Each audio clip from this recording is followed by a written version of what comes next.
Thank you all. The subcommittee will come to order. Here's sort of the order of battle today. I'll make an opening statement. Senator Whitehouse, I think Senator Feinstein would like to make one, and I think if Senator Grassley comes, he will certainly be allowed to do so.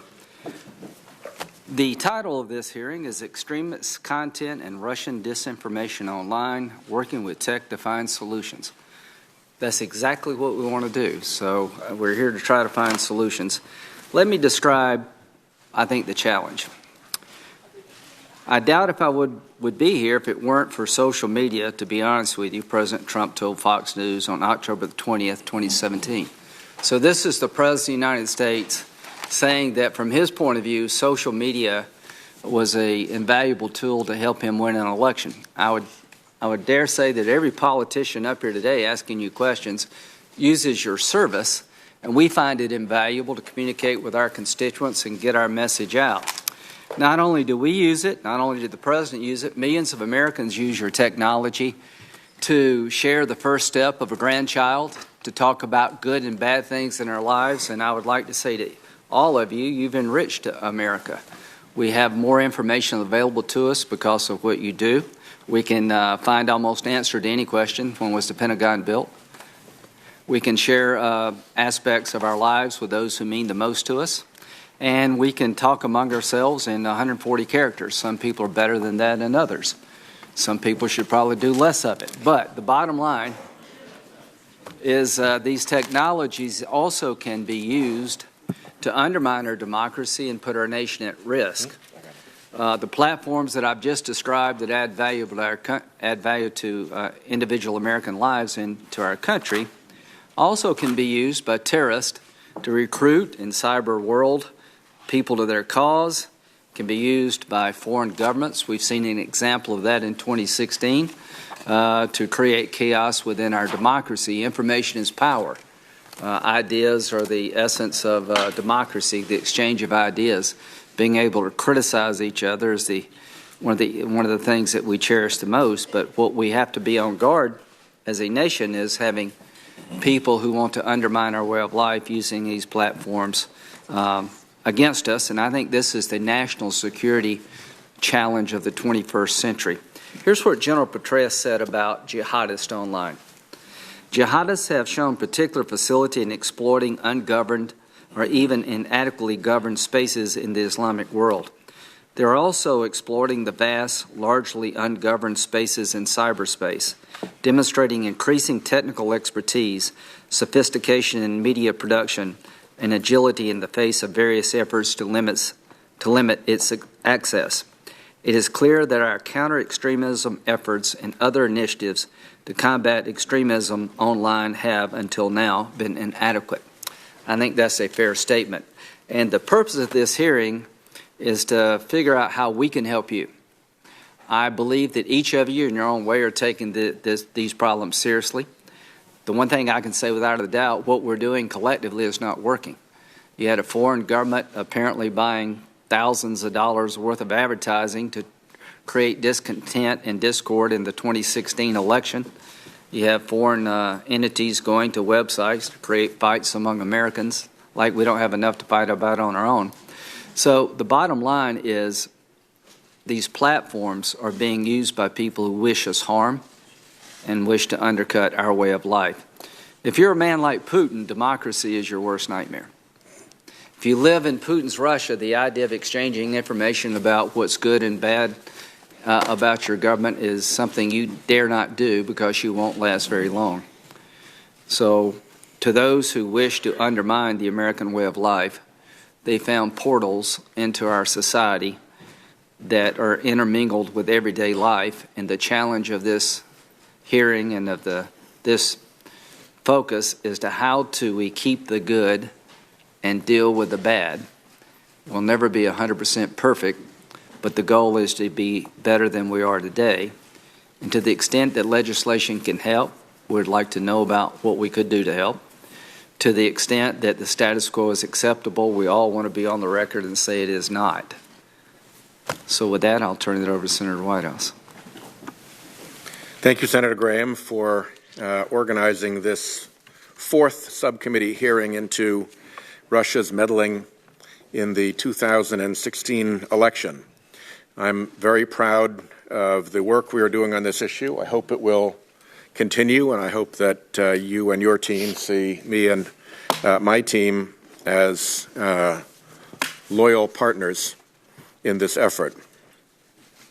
Understanding what happened, how Russia applied the varied methods in its election interference toolbox to interfere with our democracy, is an important step toward protecting the integrity of future elections and of our democratic process.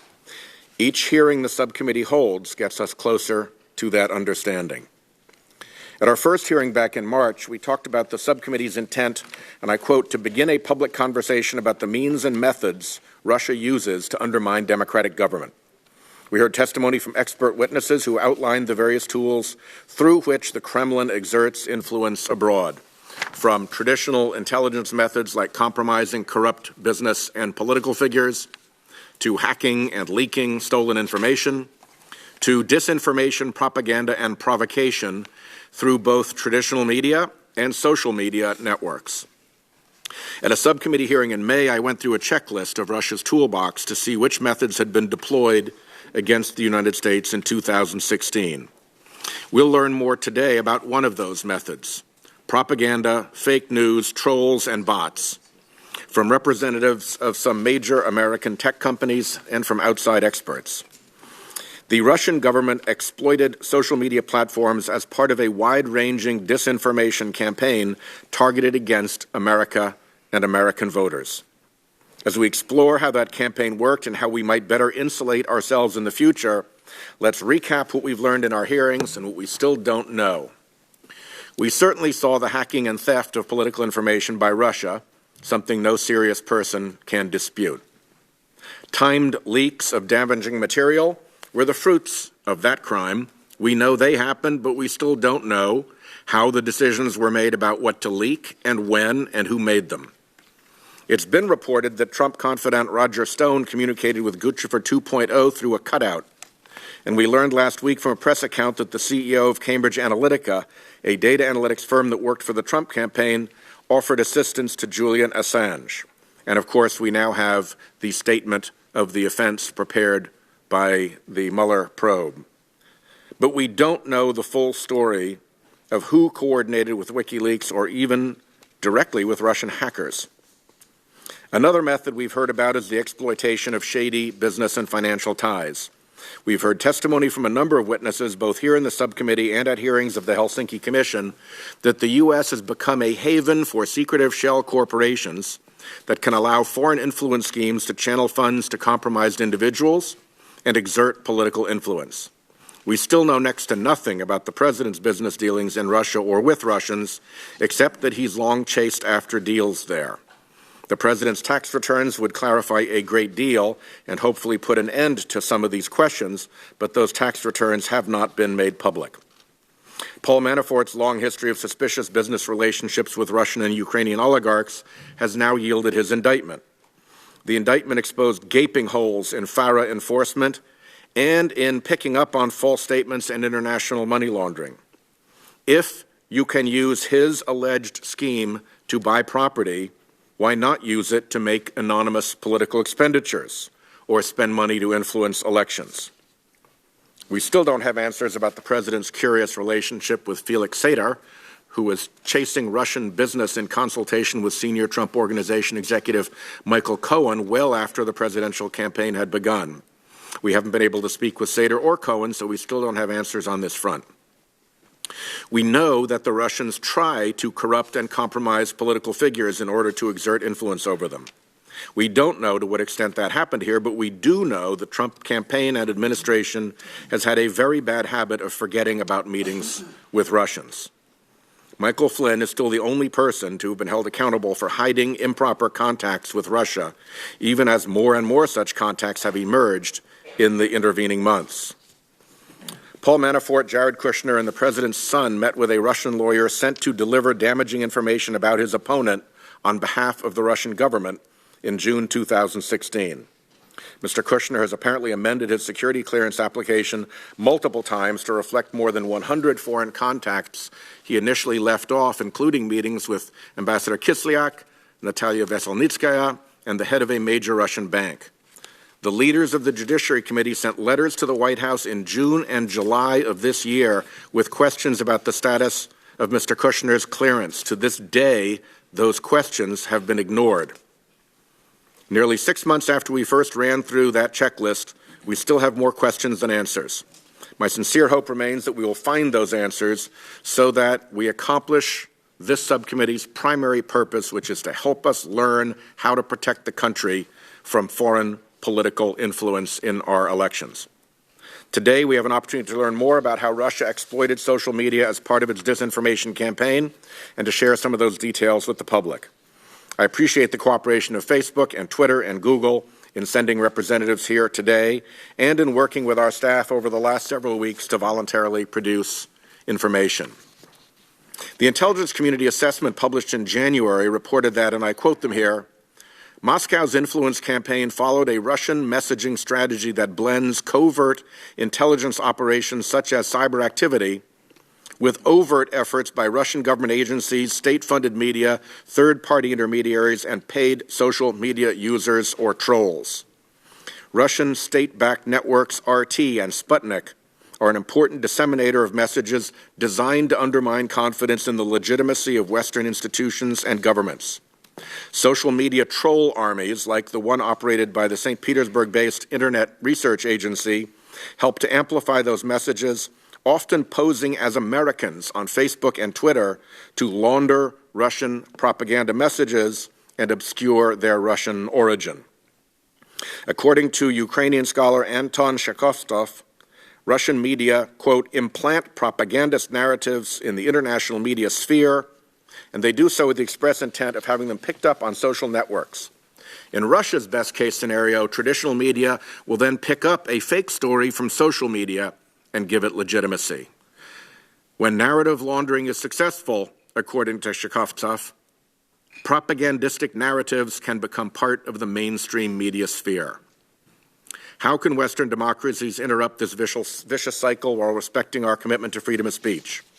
Greater transparency and disclosure about the source of information, especially paid political advertising, is a necessary first step. But our adversaries have access to tools well beyond traditional political advertising. They are using our own social networks, our friendships, our families, and our biases and viewpoints against us to achieve their political ends. I look forward to hearing from our witnesses about the ways we can work with the tech community to ensure that we are prepared to confront Russian disinformation in the future. And again, I express my appreciation to our chairman, Senator Graham.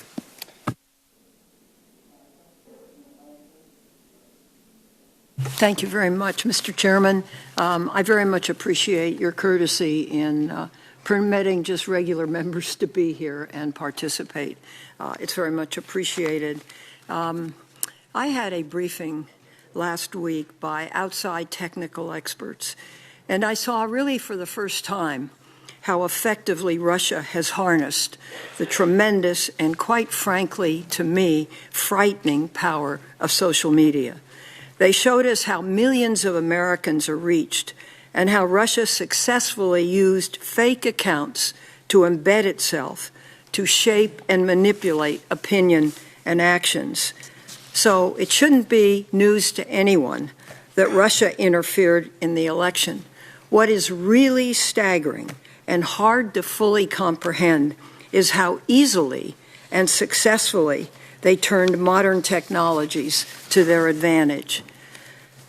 Russia used covert cyber attacks to obtain and release information to impact the election, as well as propaganda campaigns that relied heavily on RT, formerly Russia Today, the state-run television network, and the Internet Research Agency, a group of professional trolls reportedly financed by a close Putin ally with ties to Russian intelligence. Documents and information that we have received from Facebook, Twitter, and Google confirm this. Just a few more facts. Facebook has identified 470 accounts tied to the Internet Research Agency. Twitter has identified 2,752 IRA-related accounts, and almost 37,000 Russian-linked accounts that generated automated election content. From what we have seen so far, Russian-backed trolls use fake accounts on Facebook for more than 3,000 paid advertisements. And those ads sought to sow discord and amplify racial and social divisions among American voters. They exploited hot-button topics such as immigration, gun rights, LGBT, and racial issues to target both conservative and progressive audiences. So, Mr. Chairman and Ranking Member, this is really a critical hearing because it's the first time we will have heard, at least to my knowledge, from the three agencies about exactly what is going on and, most importantly, what they are prepared to do to stop it. Thank you very much.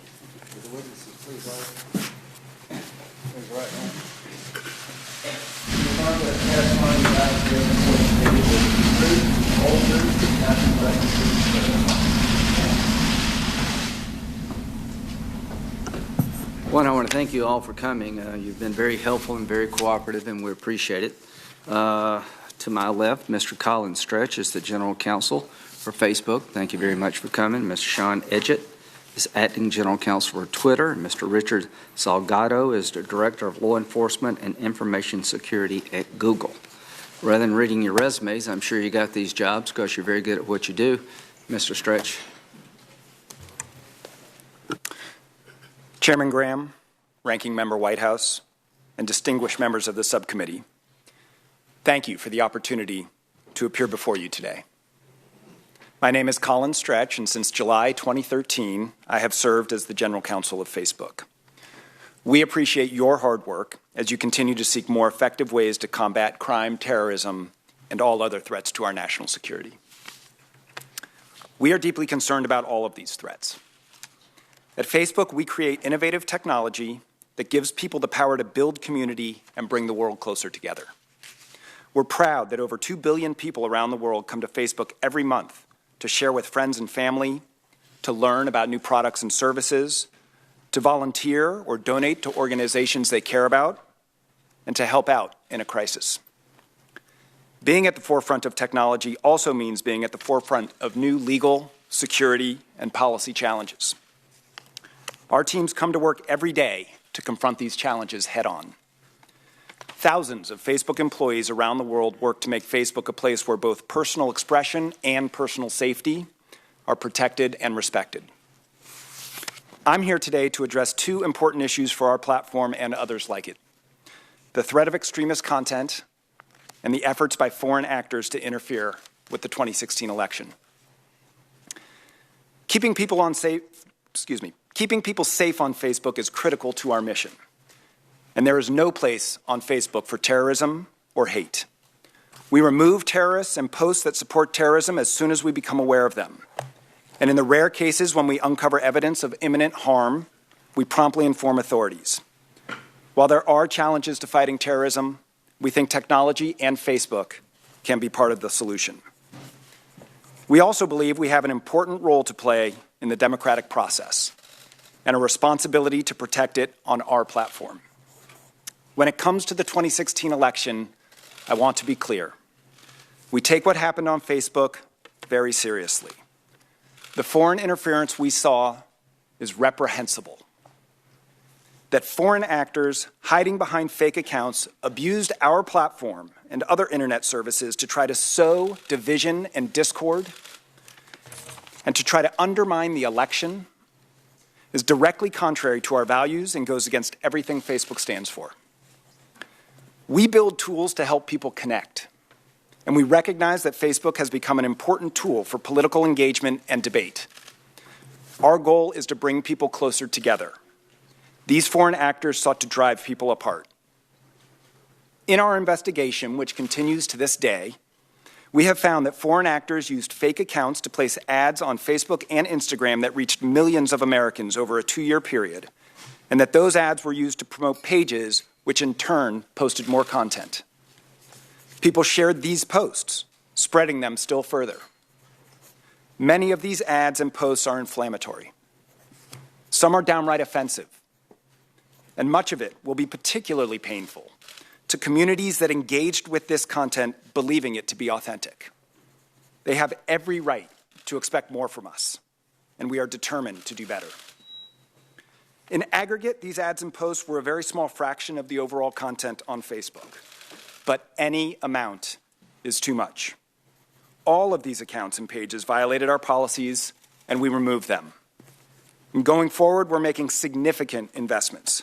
We're hiring more ad reviewers, doubling or more our security engineering efforts, putting in place tighter ad content restrictions, launching new tools to improve ad transparency, and requiring more information from political ad buyers.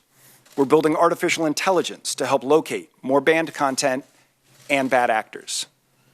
We are working more closely with industry to share information on how to identify and prevent threats so that we can all respond faster and more effectively.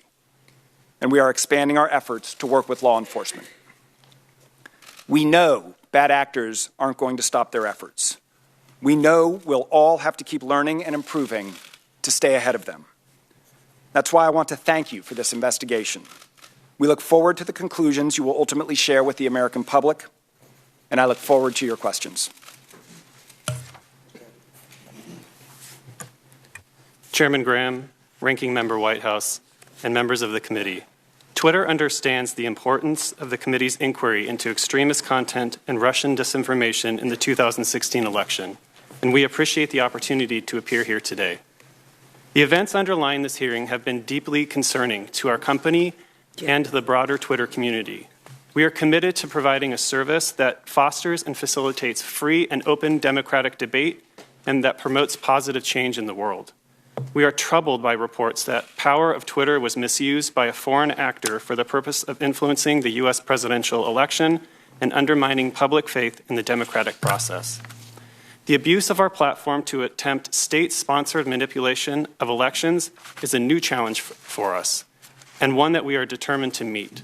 Today, we intend to show the committee how serious we are about addressing this new threat by explaining the work we are doing to understand what happened and to ensure it does not happen again. At the time of the 2016 election, we observed instances and acted on them of automated and malicious activity. As we learned more about the scope of the broader problem, we resolved to strengthen our systems going forward. Elections continue all the time, so our first priority was to do all we could to block and remove malicious activity from interfering with our users' experience. We created dedicated teams within Twitter to enhance the quality of the information our users see and to block malicious activity wherever and whenever we find it.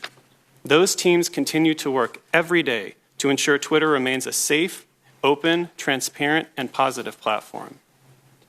We have also launched a retrospective review to find Russian efforts to influence the 2016 election through automation, coordinated activity, and advertising. While that review is still underway, we have made the decision to share what we know today in the interest of transparency and out of appreciation for the urgency of this matter. We do so recognizing that our findings may be supplemented as we work with committee staff and other companies, discover more facts, and gain a greater understanding of these events. My written testimony details the methodology and current findings of the retrospective review in detail. We studied tweets from the period September 1 to November 15, 2016. During that time, we did find automated and coordinated activity of interest.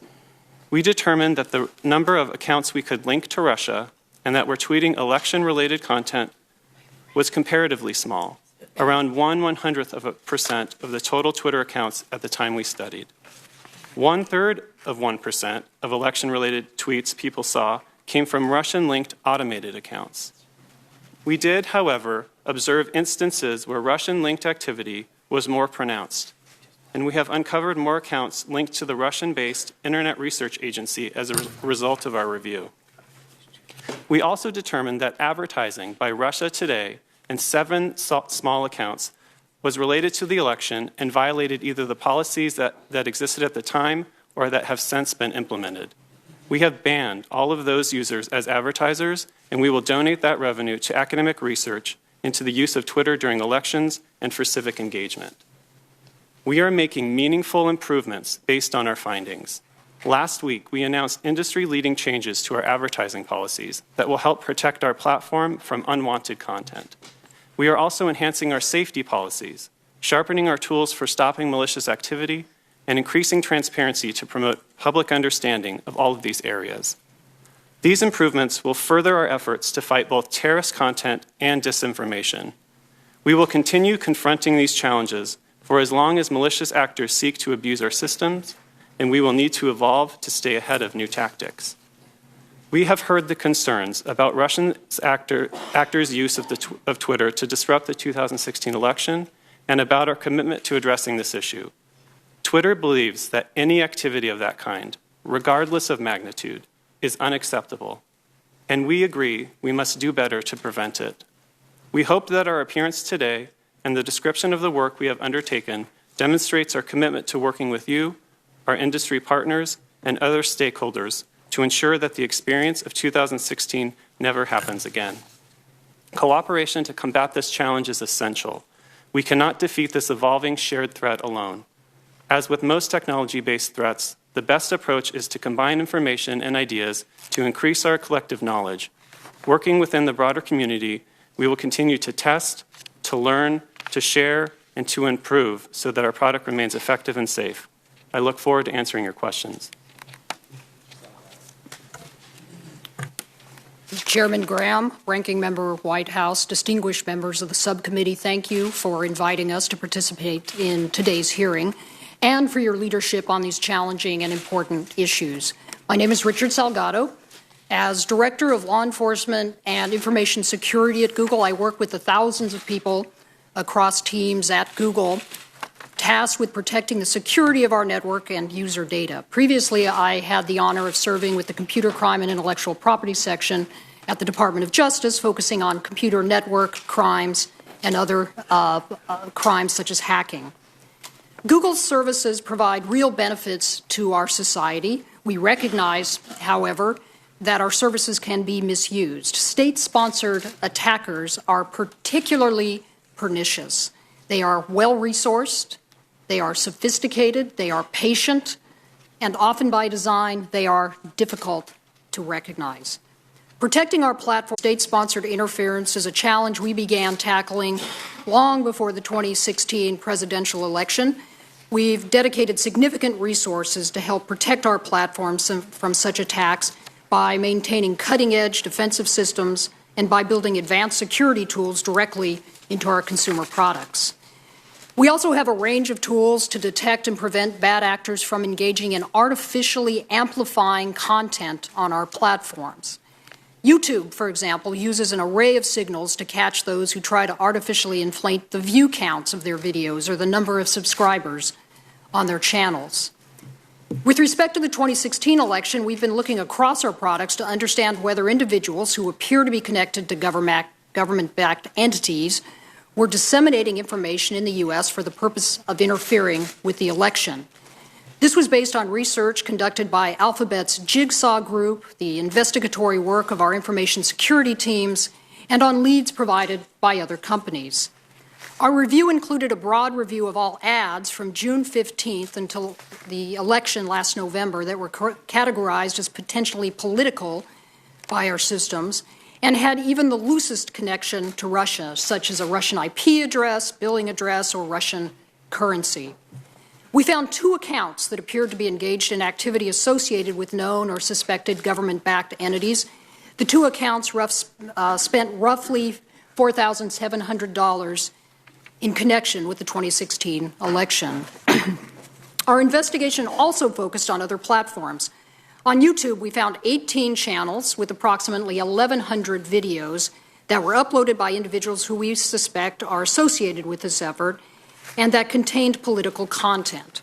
These videos mostly had low view counts. Just 3% of them had more than 5,000 views and constituted only around 43 hours of YouTube content.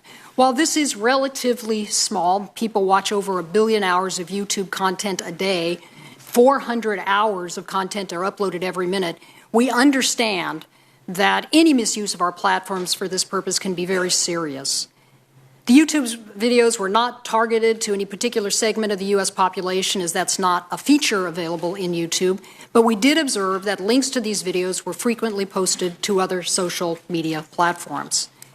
We believe that the relatively limited amount of activity we found is a result of the safeguards that we had in place in advance of the election. Google's products also don't lend themselves to the kind of targeting or viral dissemination that these actors seem to prefer, but we are committed to continuing to improve our existing security measures to help prevent that kind of abuse. As part of our commitment, we are making our political advertising more transparent, easier for users to understand, and even more secure. In 2018, we will release a transparency report for election ads and pair that with a library of election and ad content that will be accessible to researchers. Going forward, users will be able to find the name of any advertiser running an election-related ad on Search, YouTube, or Google Display Network with one click on an icon above the ad. And we will be increasing the safeguards in place to ensure users are in compliance with our ad policies and laws covering election ads. On the topic of extremist content, we've developed rigorous policies and programs to make sure the use of our platforms to spread hate or incite violence more prohibited. We use a mixture of technology and human review to enforce our guidelines and continue to invest in this approach. We are committed to doing our part and recognize that we must work together across government, civil society, and the private sector to address these complex issues at their root. We look forward to continuing to work with this committee as it takes on this important issue. Thank you for your time, and I look forward to your questions. Thank you. We'll do 5-minute rounds and obviously stay as long as necessary. So I'll start here. What nations do you worry about other than Russia interfering in our elections? Anybody comes to the top of your head there, Mr. Stretch? Thank you, Mr. Chairman, for the question. We worry about nation-state actors really from around the globe. Starting in 2014, we stood up a threat intelligence team that was dedicated primarily to reviewing and monitoring for attacks from threat actors tied to nation-states. That work mostly was directed at traditional cybersecurity, account compromise, surveillance, dissemination of stolen information. It's really only recently that we've seen this threat evolve into what I was talking about in my testimony, this sort of dissemination of misinformation. In terms of specific countries, it really is a global threat that we think of it, and we'd certainly be happy to come back to the committee and provide more details on specific actors. Is that true for the rest of you? I think that's true for us as well. We, as we said in our written testimony, also see a disproportionate amount of spam or automated accounts coming out of Russia, but our tools and technology are agnostic, obviously, to countries. Could Iran and North Korea potentially do this?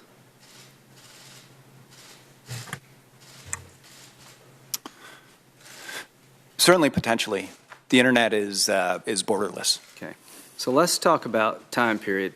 You said you started picking up foreign interference 2 years ago. Is that right, Mr. Stretch? We've been tracking threat actors for several years, yes. Before the 2016 election cycle? Yes, that's correct. Okay. Did you find activity after the election? Yes, we did. Okay. What happened after the election?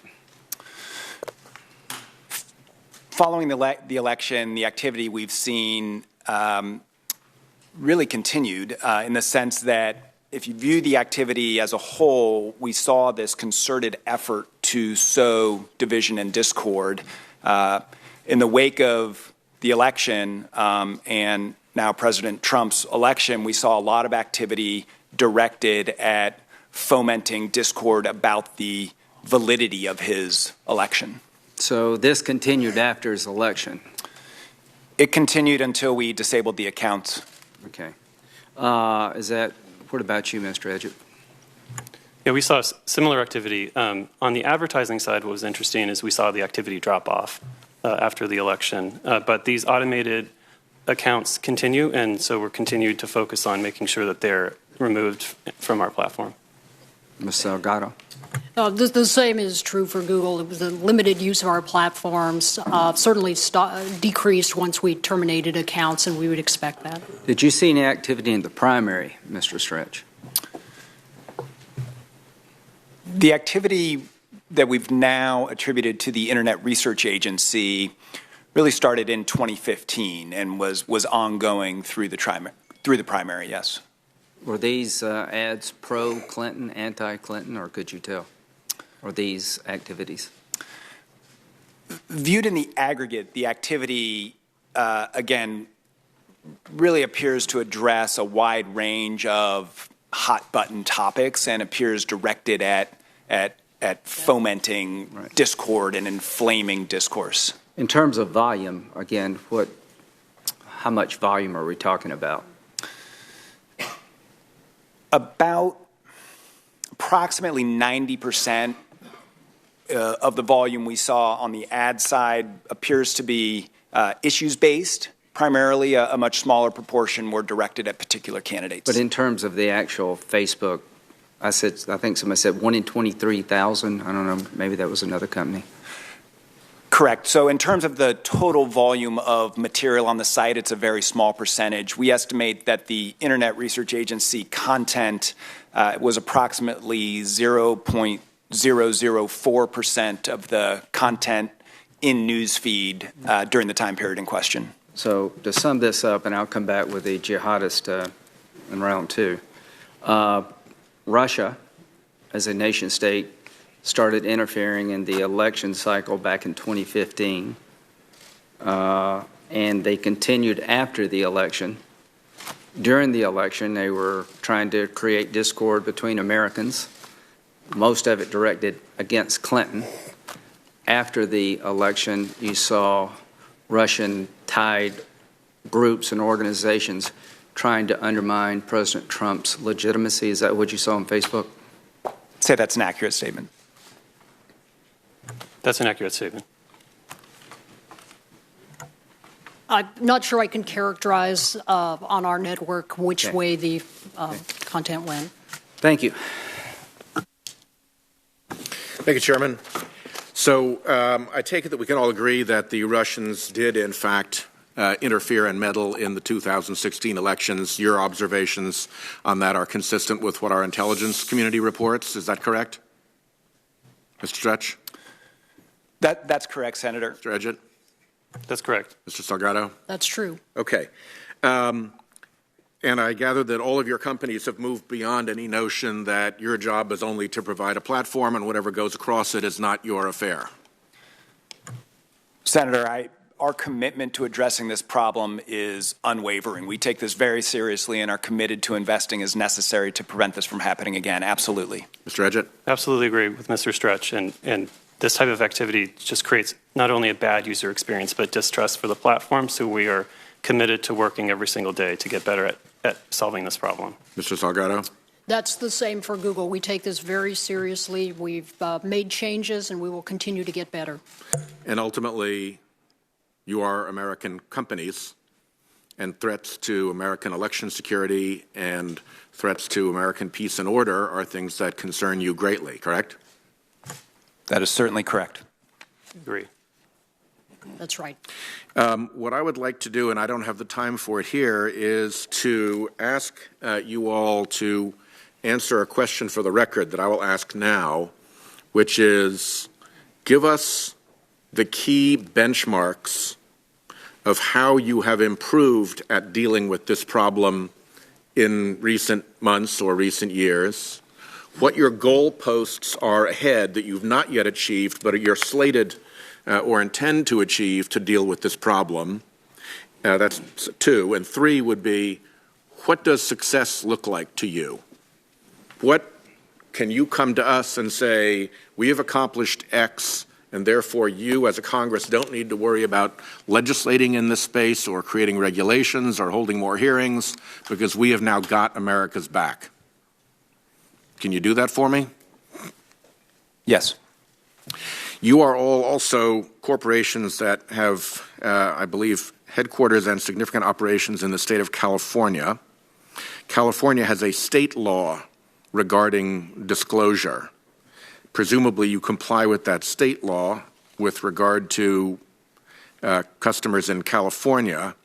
Are there lessons and recommendations that you would have for us in evaluating the effectiveness of the California disclosure law? And given the short amount of time I have, I suppose we should give me just a very, very brief, do you follow that law, and a very brief response to it, and then we can flesh out in a question for the record how much of a model that might be for this committee to look at.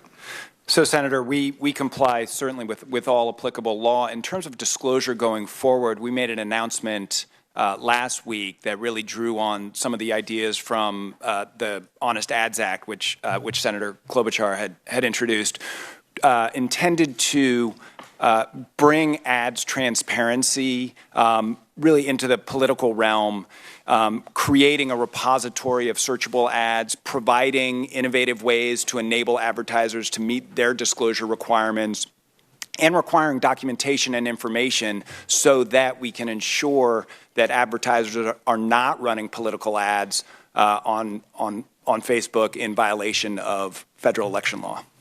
So let me ask what will probably be my last question of this round anyway, which is that you are all prepared, as I understand it, to undertake to make sure that you can trace content that goes across your platform that qualifies for concern in this area back to a legitimate source.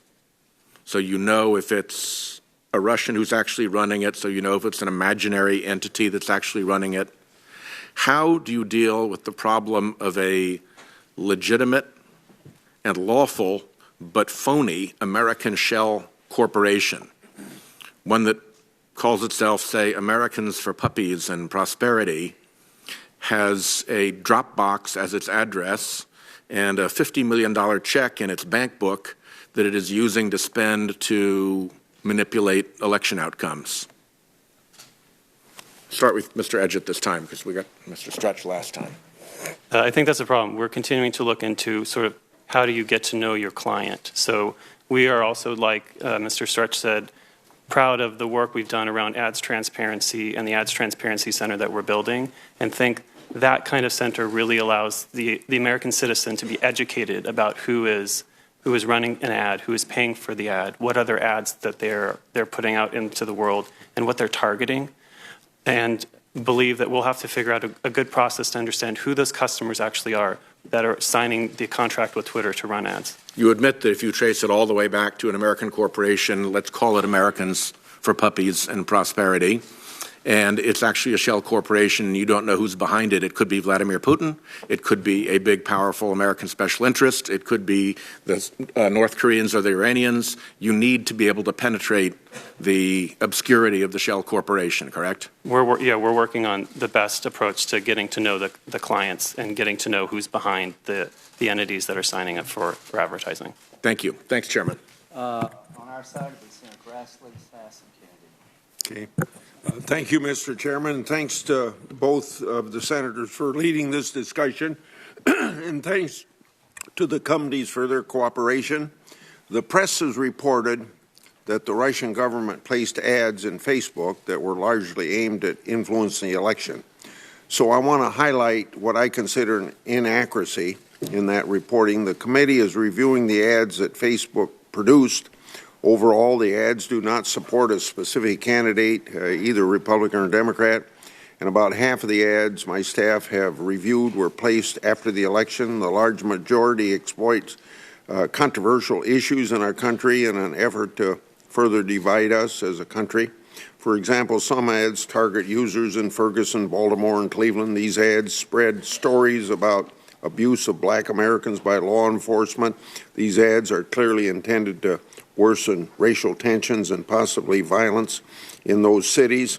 It might be true that these ads were intended to influence elections, but it's important to be clear that the nature of the ads.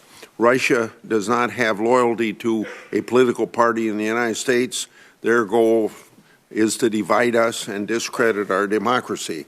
So, question for you, Mr. Stretch. The ads that Facebook has produced are all about, all from Internet Research Agency. What is Facebook doing to identify ads and contents placed by other bad actors? Thank you, Senator, for the question. We are focused broadly on addressing questions of authenticity around the content that's placed on our platform, and the investments we're making around security and around transparency sweep across the entire platform. So, for example, the learning that we gained from the 2016 election and from our expansive investigation into it now informs the automated tools that we use to detect and remove fake accounts from anywhere. Okay. Has Facebook produced all the ads and contents it has located from Russian sources that were placed prior to the election? And if Facebook has not, will Facebook focus on producing those ads? Yes, Senator, we have identified everything. We've produced everything that we've identified that is the product of what we call coordinated inauthentic activity from Facebook, and we are continuing to investigate, and we commit to keep the committee up to date on any further progress in our investigation. And so that would include all ads placed from Russian sources?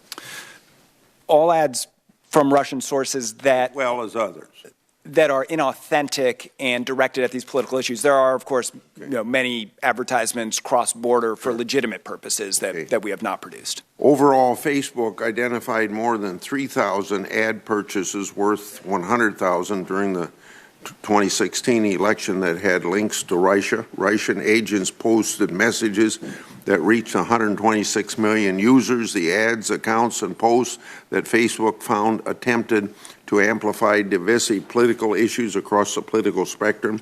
Twitter identified around 200 accounts linked to Russian groups identified by Facebook. Russia Today, or RT, as it's sometimes called, spent approximately $274,000 targeting U.S. markets. 2016, Russian agents published more than 131,000 messages on Twitter.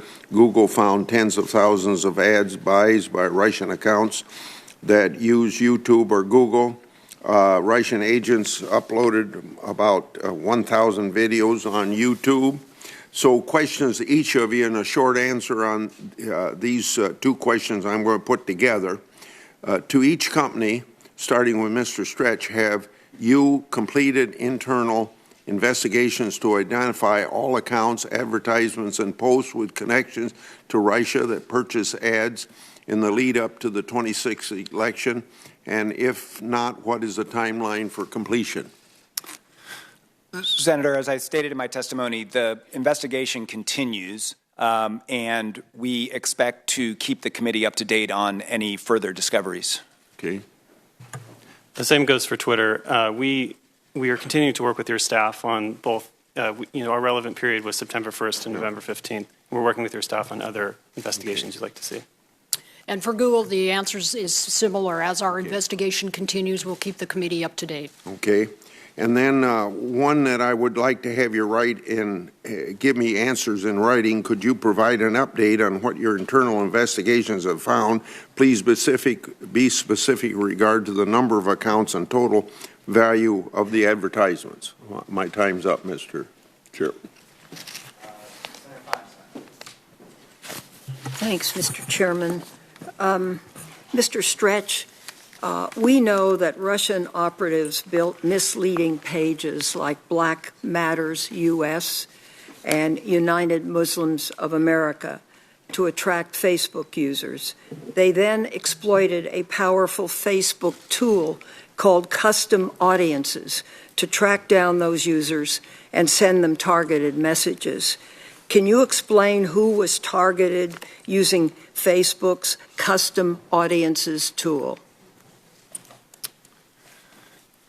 Thank you for the question, Senator. As a threshold matter, you're correct that much of the content we've seen is essentially imitative of of social causes, very meaningful ones to many members of the community and the Facebook community, and it's what makes, I think, this content so vile, so upsetting, so cynical. Its attempt to exploit divisions in our society. In terms of the advertising tools that were used to promote these pages, that were masquerading, essentially, the advertising targeting that was used in the main was a combination of very broad geographic targeting. Most of the ads, about 75% of the corpus we've given you, was targeted to the United States as a whole.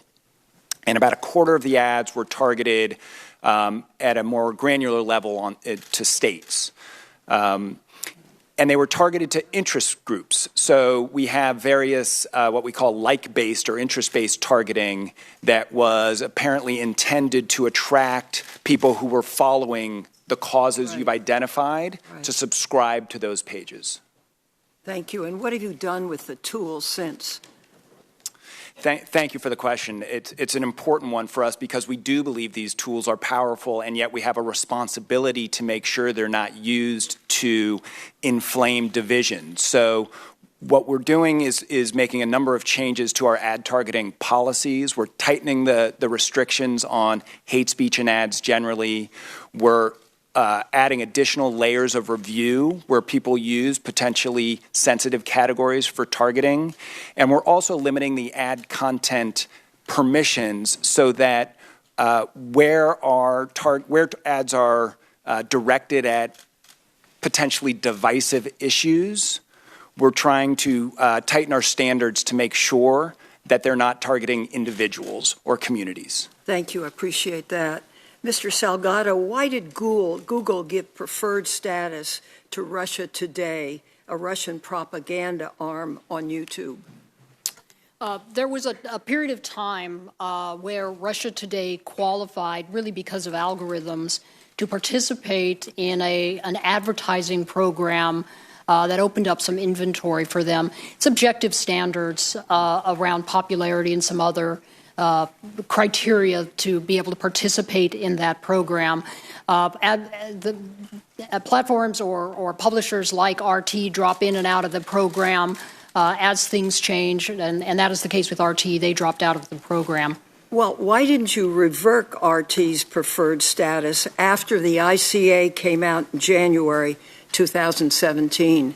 It took you to September of 2017 to do it.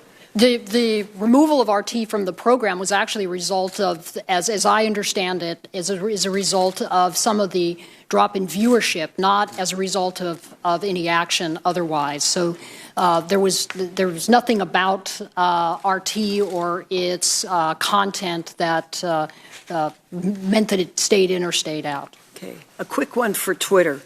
Twitter produced images from tweets that contained false voting information. Example, telling voters they could vote by sending a text message, all targeting likely Clinton voters just before the election. Twitter initially responded to complaints, saying Twitter had, quote, determined that it was not in violation of our rules. Twitter has said there was no obvious Russian origin. The posts were removed only after Twitter's CEO was directly notified by a Twitter user. That's the facts as I understand them. Why was this false content allowed to remain in place? My understanding is once we had user reports of the content, we began to remove it as illegal voter suppression. And the interesting thing about the text-to-vote tweets that we shared with your staff was there was a small amount of tweets relative to the size of the platform, but impressions of tweets calling out those things as fake were 8 times as large. We had 10 times the amount of retweets calling those things out as fake. Could you say that again? Impressions? I don't quite understand. Oh, thank you. Thank you. Great question. And so we're all on the same page. Impressions is a metric we use to determine whether or not a tweet has been in view on our product, so potentially seen by a user. But the interesting thing about the text-to-vote tweets were that we saw a complete counter-narrative around them, the Twitter community coming together and seizing on them to let everyone know that they were fake. But Twitter did action those tweets and remove them from the platform. Thank you. Thank you, Mr. Chairman. Thank you, Mr. Chairman. I'd like to ask some questions to get at metrics. So can we start with you, Mr. Edgett? For Twitter, can you walk us through how many accounts there are, how many users there are, how many are anonymous, how many are fake as a subset of both anonymous and purportedly real? So we have 330 million monthly active users that we just reported a couple of weeks ago. We track things internally like Say 330 million. daily active users, also look at things like impressions. We estimate that less than 5% of Twitter users are potentially false accounts or spam or automated. So less than 5%? Less than 5% overall. And can you distinguish between fake and automated? Because wouldn't there be accounts that real people would run, but for, you can imagine, business cycle purposes, where you'd have accounts that are automated but aren't fake? Right. So yeah, great. Thank you for letting me distinguish that. We look at whether or not an account is spam or automated based on whether it looks like there's a human behind it or not. We can't calculate in some instances whether someone is pretending to be someone that they're not. We have a pseudonymous policy that allows you to come on and create your own name. It doesn't have to be the one that you have. So in that instances, we can't track those metrics. And if you break down, though, in political Twitter, it sure looks like there are a whole bunch of people that have 5,000-ish users. They're following 5,000, and they've got 5,000. They're following 5,000, they have 5,000 followers, and it looks like many of these accounts that are the sort of most laughably fake are self-referential, that they're retweeting back and forth at each other. When you evaluate impressions numbers, do you have some way of quantifying which impressions are likely inside the universe of the 95% that you think are real users, and is that how you prioritize trying to figure out where the big problems are? We obviously prioritize automated activity. You saw that in the written testimony. It's a way for malicious actors to sort of get their voice out. So the instance that you discussed where it looks like there's just a lot of retweeting among a circle of followers. Some of that can be positive and natural if you have a number of friends that you're following and you're all interested in the same thing. Some of it can be malicious and automated. Our tools are getting better each day to determine what is malicious, what is automated, what's not actually real. We're able to see the distinction between how a real human tweets versus how a robot tweets. So we're working on redoubling our efforts on that regard. And I want to go to Facebook quickly, too, but it would seem to me that there's a pretty big distinction between objectively verifiable fake things, the text to vote or fake voter information or voter location or voter hours, and things that are narrative-based, where people have competing worldviews and differing interpretations of how facts fit in some overarching narrative of, actual good versus evil, and then merely political versions that are the subset of those debates. How do you rank order what you should focus on, and what's the human capital that you have doing this? So Russia and China and potentially North Korea, Iranian examples are sort of straightforward in the context of the way we've been debating it in the U.S. election. But in the context of potentially jihadi accounts, there's a whole range of theological interpretation about people who don't quite believe in violence in the name of religion and people who think that's a threshold that a certain theology requires of them. Who are your people who do this work? So we prioritize safety and abuse. It's the #1 priority of the company. And earlier this year, we actually repivoted all of our engineering, product, and design teams to solve this problem set. So that's our #1 priority. As a subset of that are things like automated accounts being used by malicious actors to sort of amplify their voice. We have hundreds, and in terms of our entire engineering organization, sometimes thousands. We're a company of about 3,800 employees. So over like half of them are focused on this problem at certain times throughout our life cycle. But sort of understanding the intricacies of jihadi theology is not something that an engineer is exactly trained to do. So No. who are your content experts by domain? How do you hire for that? We have a very respected trust and safety team who has to research these issues around the world. We're a global platform being used everywhere except for a few places. So we have teams that are researching these issues and trying to just distinguish what you're talking about between violent groups and groups that may have some connection to them but are more political arms. We've seen many instances of that. So there are teams who have to sort of tease out the nuances and understand how these groups are acting and how they're coordinating at times. But there are teams that research and study these issues and also help us refine and implement new policies around them. Thank you. Mr. Stretch, I'll save some metrics questions for you. you after the hearing or a subsequent round, but can you tell us just a little bit about Facebook's human capital solution to the same problem? Yes, thank you, Senator, for the question. So today, across our safety, security, and product and community operations teams, we have about 10,000 people who are working on safety and security generally, and we're committing to investing more and doubling that number by the end of 2018. On the question of extremist content generally, I think you raise a really important point, which is that we need to understand the behavior, and we need to have the capacity both as a company and as an industry to be able to track it and eradicate it. So we have thousands of people who as part of their job on a regular basis are attempting to keep terrorism off of Facebook. We have 150 people who do nothing else. That's their job. And across that 150 people, they have, as Mr. Edgett suggested, in our case as well, significant expertise in understanding jihadi threats. They cover about 30 separate languages.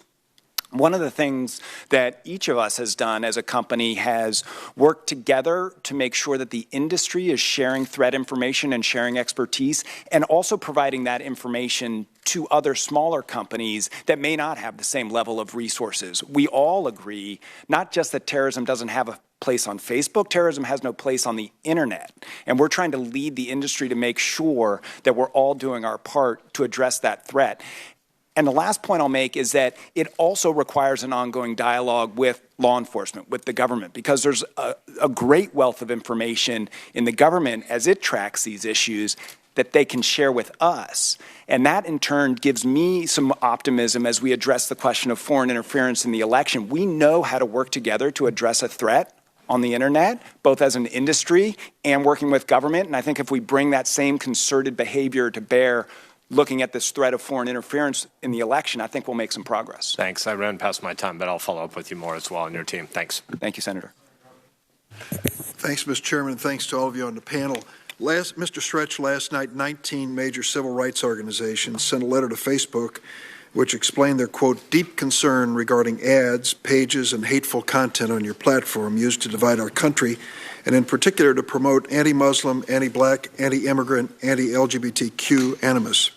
The organizations referenced a number of examples that had previously been reported by the media, including a Russian Facebook account that, quote, not only promoted anti-immigrant messaging online, but also managed to organize an in-person anti-refugee rally in Twin Falls, Idaho in August of 2016.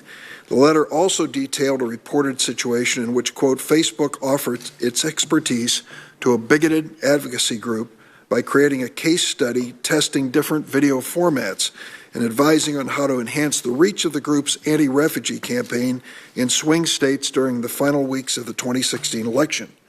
What is your response to this letter? Is it true that Facebook assisted in an anti-Muslim effort? Thank you, Senator, for the question. So let me start by saying that the content that we've produced to this committee and that was run by these fake accounts masquerading as real, authentic identities is vile. And it's vile for precisely the reason you say. It's particularly exploitative insofar as it was directed at groups that have every reason to expect us to protect the authenticity of debate on Facebook. In terms of what we're doing in response, we are reviewing and tightening our ad policies, and there's two particular changes that we're making. One is we are tightening our content guidelines as they apply to ads with respect to violence. So much of the content that is so disturbing involves threats of violence towards communities, and that has no place on Facebook, and it certainly has no place. Regardless of source? Yes, regardless of source. Regardless of source, exactly. We want our ad tools to be used for political discourse, certainly, but we do not want our ad tools to be used to inflame and divide. Well, that's the point I'm trying to get to. Is I read that set of facts to you. The trigger word was a Russian Facebook account, at which point most of us would say, hold the phone. What is Russia doing promoting anti-immigrant, anti-refugee sentiment in the United States? Now take the word Russian out of it. A Facebook account that promotes anti-immigrant, anti-refugee sentiment in the United States. I don't know if you would characterize that as vile. I sure would. These groups would. What I'm trying to get to is this. I think we can all, when we start with the word Russian, fake, trolls, bots, so forth, we know the starting point is a trigger. Something needs to be done. The second thing we know is if it includes a reference to a political candidate or a party, then it's in a Category 2 of electioneering. I'll let Senator Klobuchar address that issue. I'm sure she will in a moment or two. And then the third question gets into what you characterize in this case as vile content. How are you going to sort this out consistent with the basic values of this country when it comes to freedom of expression? It's a great question. I don't suggest it's easy. We do value personal expression, and when that is the purpose of your service, there is going to be content that is objectionable, even beyond objectionable.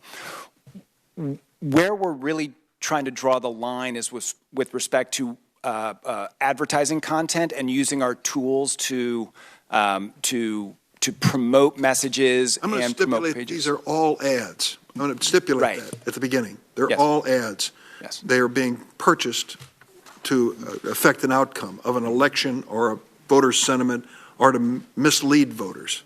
I'd like to ask your colleagues to address this as well. Mr. Edgett, what would Twitter say to that question? Those ads have no place on Twitter, and our ads policies actually address those things. So if there's inflammatory content that some even would find to be upsetting, that's not the type of ad we want running on Twitter. We distinguish between organic tweets, which are those that you or I or anyone here today can tweet from their phone or computer, from advertising. Advertising are tweets that are serving to someone who hasn't asked to follow the content, hasn't asked to be a part of that conversation. So we draw a very hard line on making sure advertisements are not inflammatory. I certainly commend you and endorse that, but agree with Senator Sass that when it comes to drawing those lines, it's a challenge for us, and we do it for a living. And I think it'll be a challenge for you as well. Mr. Salgado, would you like to comment on that? I agree that it's a real challenge. We have policies to keep our ads and the high quality, and the proposals we've made and that we'll be implementing around election ad transparency, I think, reflect that as well. Thank you, Mr. Chairman.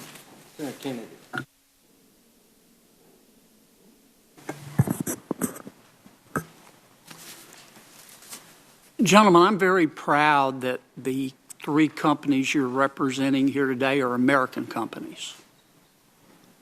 And I think you do enormous good. But your power sometimes scares me. Mr. Stretch, how many advertisers does Facebook have? We have approximately 5 million advertisers on a monthly basis, Senator.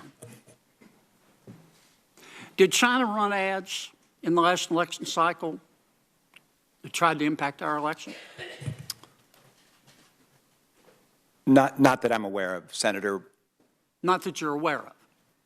Did Turkmenistan? No, Senator, not that I'm aware of. We have. How about North Korea? Turn that off. I'm not aware of other foreign actors running the same sort of campaign. How can you be aware? I mean, this is what you've got 5 million advertisers, and you're going to tell me that you're able to trace the origin of all of those advertisements? If I want to hire a lawyer, if I wanted to hire you when you were in private practice, you have an incredible resume, and say, let's go through about 4 shell corporations. I want to run some ads, and let's go through 4 or 5 shell corporations because I want to hide my identity.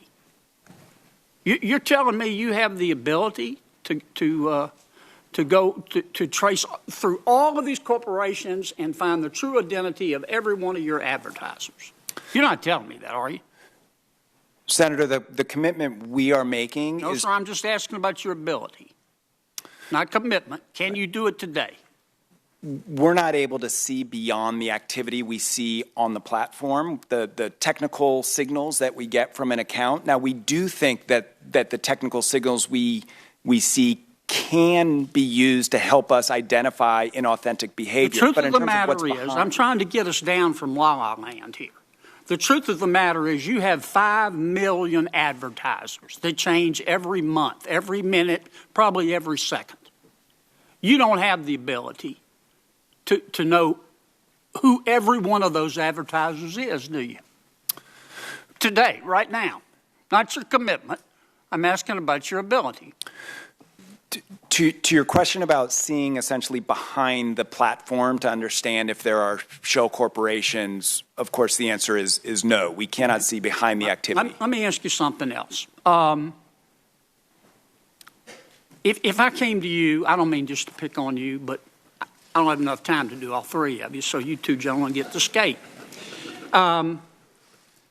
If I came to you and said, look, I want to buy an ad that everybody sees on Facebook, that's going to be cost prohibitive. Can we agree on that? That's likely the case, Senator, yes. So I've got to narrow it down. And you can help me narrow it down because that's your business model.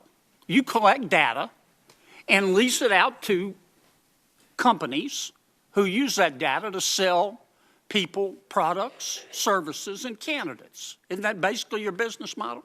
Senator, we do provide targeted advertising. We don't actually share the data of individuals with advertisers. Do you have a profile on me? Senator, if you're a Facebook user, we would permit you to be targeted with an advertisement based on your characteristics and your likes, along with other people who share similar characteristics. Well, let me put it another way. Let's suppose your CEO came to you, not you, but somebody who could do it in your company, maybe you could, and said, I want to know everything we can find out about Senator Graham. I want to know the movies he likes. I want to know the bars he goes to. I want to know who his friends are. I want to know what schools he went to. You could do that, couldn't you? So, and I want to be, it is a very good question. You can do that, though, can't you? The answer is absolutely not. We have limitations in place on our ability to review the personal I'm not asking about your rules. I'm saying you have the ability to do that, don't you? Again, Senator, the answer is no. We're not You able can't put a name to a face to a piece of data? You're telling me that? So we have designed our systems to prevent exactly that, to protect the privacy of our users. I understand, but you can get around that to find that identity, can't you? No, Senator, I cannot. That's your testimony under oath. Yes, it is. Okay. So I'm about out of time. I'm going to take one more minute, or one more 30 seconds. Are you a media, let me ask Google this to be fair. Are you a media company or a neutral technology platform? We're a technology platform primarily. That's what I thought you'd say. Yeah. You don't think you're one of the largest largest newspaper in 92 countries? We're not a newspaper. We're a platform for sharing of information that can include news from sources such as newspapers. Isn't that what newspapers do? This is a platform from which news can be read from news sources. I'm way over. Thank you, Mr. Chairman. Senator Klobuchar. Thank you very much, Mr. Chairman. I'm not going to ask what bar you go to. Don't be concerned. Thank you to both of you for this important hearing. So I come at this just with this simple idea that our democracy was formed to be self-governing, and that means we don't want foreign entities influencing decisions that our citizens make, and they have a right of freedom to make their own decisions, and I think that was interfered with by influence by Russians and also by others when there's no rules in place to tell us where these ads, paid ads, are coming from. And so I do appreciate the efforts from these companies, but I don't think it's enough. We're going to have a patchwork of ads from different companies. Some won't be doing any, some will be doing one thing, another will be doing another. And we wouldn't have actual enforcement, and management can change, and decisions changes.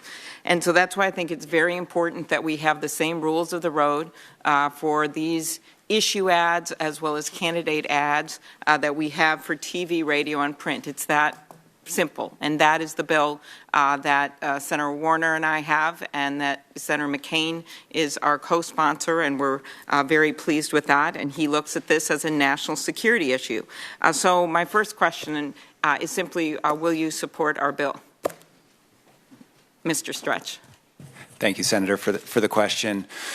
So first, we're not waiting for legislation, as I explained earlier. Just if you could just answer that, if you will support our bill, and if not, why not? Well, we've drawn on much of what's in the bill that to inform our announcement on Friday related to ads transparency and disclosure obligations, and we stand ready to work with you and your co-sponsors on that legislation going forward. Mr. Edgett from Twitter. The same goes for Twitter. Yeah, we certainly support the goals of the legislation and would like to work through the nuances to make it work for all of us. Okay, because just to clarify, while you are taking responsibility for a lot of what's happened here and trying to make some changes, there wouldn't be an outside enforcer of any of your policies, right? It'll just be you. Is that true? Is that? Not you personally, but your companies. Okay. Can someone answer? Sorry. That's correct. Okay. And also, no one has said yet that they will include issue ads, right? And that is what we've just heard from Mr. Stretch. 90% of the Russian paid political ads were issue ads.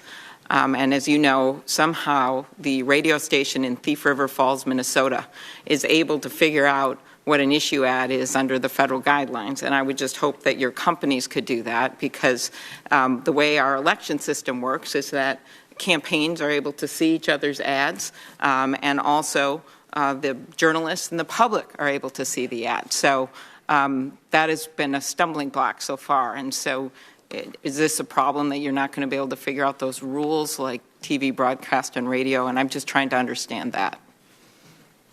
So as we announced last week, issue ads are sort of a 2.0 or next version for us, and something that we're thinking hard about how to operationalize and what rules to put around it, and to determine what is an issue ad on a platform like ours versus what's an ad unrelated to an election. So we're thinking hard about that. We don't have anything to announce today, but we're hoping to announce something soon. Okay. Mr. Stretch, anyone want to add anything on that? I just want to, we have had clarification on this. It's FCC clarification, encompasses political issues that are the subject of continuing controversy or discussion at the national level, national debt, defense. And we just haven't, people see ads all the time on energy, they see ads on immigration policy, on all kinds of things, and they're able to just simply, we see disclaimers of who's paying for them, and we know where they're running. And that's what we're trying to get at here, because as brilliant as your companies are, and they are incredibly brilliant, and they have employed so many people, we happen to believe that if you make these things public, which is the goals of your companies, is to share information, you're going to have other sets of eyes that are able to look at those ads. So I want you to look at it from that perspective. I had one question, Mr. Stretch, and that is I've appreciated that you guys put out there that 126 million people had access to those Russian ads. And were those originally paid ads, and then they got shared and liked and went through the system? How did that work? Thank you, Senator. There's really two categories of content. There were ads, about 3,000 of them, that appeared. Those the paid for by rubles ads? Many of them were paid for by rubles. Are there other ads that the Russians may have run that weren't paid for by rubles? So I believe the content you're referring to is what we think of as organic content. So the ads were used to essentially drive followership of pages, and then pages themselves post unpaid content that people who have followed the page are eligible to see. And the 126 million number refers to the latter. It refers to the unpaid or organic posts over the approximately 2-year period that these pages were active. Question, because we need to move on, my colleagues. Isn't it often the case, though, that candidates or issue groups will get an organic-looking ad, it doesn't have a disclaimer on it, and then they boost it, right? They pay, so they're really doing a paid ad. But on TV, you would know it's a paid ad, but not on your platform. It's a great question, Senator. Everything that's boosted or promoted in that way is designated as sponsored today, and that's the case. So it would have shown up as sponsored if it was paid, regardless of whether it related to a candidate or an issue. What we're doing going forward would capture that in the sense that we are creating a transparency mechanism for all pages. You go to the page and you can see every single ad that's running. So right now you're just doing candidate ads and not the issues ads, and 90% of the ads the Russians bought were issued. With respect to what a user could see if they navigate to the page, they would see all of them, every single ad from every single advertiser. So it does sweep much more broadly than that. And we are also focused on making sure that in the political space, if there are disclosure obligations for the advertiser that relate to issue ads, as you've described, we're going to enable that. So the innovative ways we're working on to make sure that candidates can satisfy their obligations will cover that category. Well, we'll revisit this on a second round, but obviously it'd be easier if everyone had the same rules, and we would all know. Thank you. Thank you. Thank you for holding the hearing. Thank you for your testimony. And I'm sorry if I'm plowing old ground here. I missed the first part of it. With regard to threat detection, just to find out what's out there, I believe Facebook, you have algorithms that do the first run and humans that it kicks to a set of humans to look at it. And I understand that you've increased the number of humans who do look at these kind of things. Can you explain the process that you have? Thank you, Senator. It is certainly true that in ensuring the security of the site, we rely on systems and people. We have invested, and we are investing heavily on both fronts with respect to the sort of what I'll call the sort of particularized threat actors that are typically associated with nation states. That's a highly manual process. So we will, for example, have a threat indicator that we're tracking, and then if we see activity, that's really a highly intensive manual effort to police and try to understand the activity and essentially fan out from there. The systems are quite effective at identifying more, call it run-of-the-mine abusive behavior. So fake accounts that are springing up quickly with the purpose of spreading spam can be recognized by our systems, usually pretty readily and disabled without that sort of human intervention. Right. What's Twitter's policy there? How does that differ? Same kind of thing, algorithms, and then kicks it to a human set? That's right. We're very focused on the behavior of the account and a lot of the signals we can see sort of behind the public-facing platform. So we look at activity, like Mr. Stretch said, that looks very apparent, not very opposite of what a natural person would be doing, signing up for a lot of accounts within seconds, you know, liking or retweeting a lot of things within seconds. And that's where we can identify a lot of this automated activity and take it off our platform. The same is true. The desire is to move as much of this as we can because of the scale we operate at to machine learning. Over time, it gets smarter. We get new signals. We educate the automated portion of the process so that it's faster and higher quality. But we always have human review on the other side of it to handle the issues that are novel or where there's some gray area. Does it? Obviously, you've undertaken these means without, all three of you, without government telling you you have to do it. Is there a business model that says, let's take care of this? Is it in your economic interest to take care of this, all of you? Starting with Facebook. Senator, we believe that authenticity is really a cornerstone of what we do, and preventing the platform from being used for abuse is our responsibility, and we're committed to meeting that responsibility. Twitter? Absolutely the same at Twitter. We believe that we shouldn't have automated malicious actors on the platform. It's a bad experience for the user if you ask about the business case. And we want to be known as a platform for promoting debate and discussion, and having interferences of automated accounts is not something that we wanted on Twitter. Yeah, the philosophy for Google is that if it weren't an ethical and moral imperative, which it is, it's certainly a business imperative. Okay. Thank you, Mr. Chairman.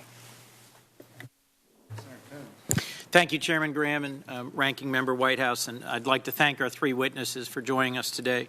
I think what you've presented today is truly troubling evidence of the scope and reach of Russia's interference in our last election, and the ways in which Americans who typically expect to know when they're consuming a political advertisement were misled. And what are very troubling, slow, halting steps by your otherwise compelling and innovative companies to come forward and to work with us and to help us understand the scope and consequence of this. Mr. Stretch, let me start, if I could, with a political ad from Facebook. This is an ad that was run on Facebook in May of 2016, a key moment in the primary campaigns of both Hillary Clinton and Donald Trump, when both were closing in on the nomination. A group that claimed to be Heart of Texas, you can see in the upper left, but was in fact paid for by Russians in rubles, used this ad to target Americans based on their professed characteristics, like an interest in patriotism or supporting veterans. The ad claims that Hillary Clinton is, quote, only one politician except Barack Obama who is despised by the overwhelming majority of American veterans. And it says if Clinton were elected president, the, quote, army should be withdrawn from her control according to amendments to the Constitution. This ad is nothing short of the Russian government directly interfering in our elections, lying to American citizens, duping folks who believe they are joining and supporting a group that is about veterans and based in Texas, when in fact it's paid for in rubles by Russians. Should Facebook be allowed to be a platform that foreign adversaries can use to run political ads, sir? Senator, that advertisement has no place on Facebook, and we are committed to preventing that sort of behavior from occurring again on our platform. It's something we take incredibly seriously. I think you're right to surface it. It's upsetting. It makes me angry. It makes everybody who works at the company angry. When I said we are doubling our teams from 10,000 to 20,000 in order to address safety and security on Facebook, that's exactly the sort of thing I'm talking about. Mr. Stretch, thank you for that answer. Let me show you another example. There's been a lot of attention on ads, but I think we also ought to focus on events. Russians also used Facebook to make up and promote political events. A group called Being Patriotic, see the upper left, shared their event, a Miners for Trump rally, to users in Pennsylvania. But again, this political event was in fact a fraud, organized, funded, and supported by Russians. Russians trying to influence our election duped Americans in Pennsylvania into coming to an event that was nothing but a fake. Help me understand, if I might, Mr. Stretch. You've said that these things are vile and upsetting and cynical, and that you take responsibility for changing. Yet I'm concerned that we are now nearly a year after the election. 10 months after the election, September 6th, Facebook acknowledged $100,000 worth of ads were bought by a Russian company linked to the Kremlin, amounting to about 3,000 ads. But if I understand your testimony here today, it's that 80,000 posts by the Russian-linked Internet Research Agency were seen by 29 million Americans and may have reached an estimated 126 million people. Why has it taken Facebook 11 months to come forward and help us understand the scope of this problem, see it clearly for the problem it is, and begin to work in a responsible legislative way to address it, when former President Obama cautioned your CEO literally 9 days after the election last November that this was a big problem and Facebook needed to come forward? Thank you, Senator. I appreciate the the question. The one clarification, when President Obama and Mr. Zuckerberg met and spoke, they were speaking about fake news generally. There was no discussion of foreign interference. But I think your larger point around our efforts to investigate and understand what we now see as a sophisticated and systemic effort to interfere in the election is one I do want to address. We actually published a white paper in April of 2017 that detailed our findings to that point. When the Office of the Director of National Intelligence issued its assessment in January, we weren't sitting around. Our threat intelligence team, which I mentioned earlier, had been looking at what we could learn from the 2016 election, and on the basis of that assessment, which we saw in January, started looking hard at the question of disinformation on Facebook and identified a number of practices that we thought would be helpful for the industry to be aware of and for the public to be aware of. So we publicly issued that white paper in April. Now, as you roll the clock forward and we continued our investigation, we did further analysis and we did then discover the ads associated with the Internet Research Agency. And at that moment, we brought those advertisements and our learnings to Congress. We issued a public blog post telling the public what we had found, and we committed to continuing our investigation and continuing to commit to share what we learned with Congress. And I'd like to make one additional point, if I may. On that content that you've exhibited, what to me is so interesting about that is it reflects the sophistication, in my view, of what we're dealing with. So this is not just an online attack. This is an online attack that affects multiple companies, multiple platforms, and it's also paired to offline activity.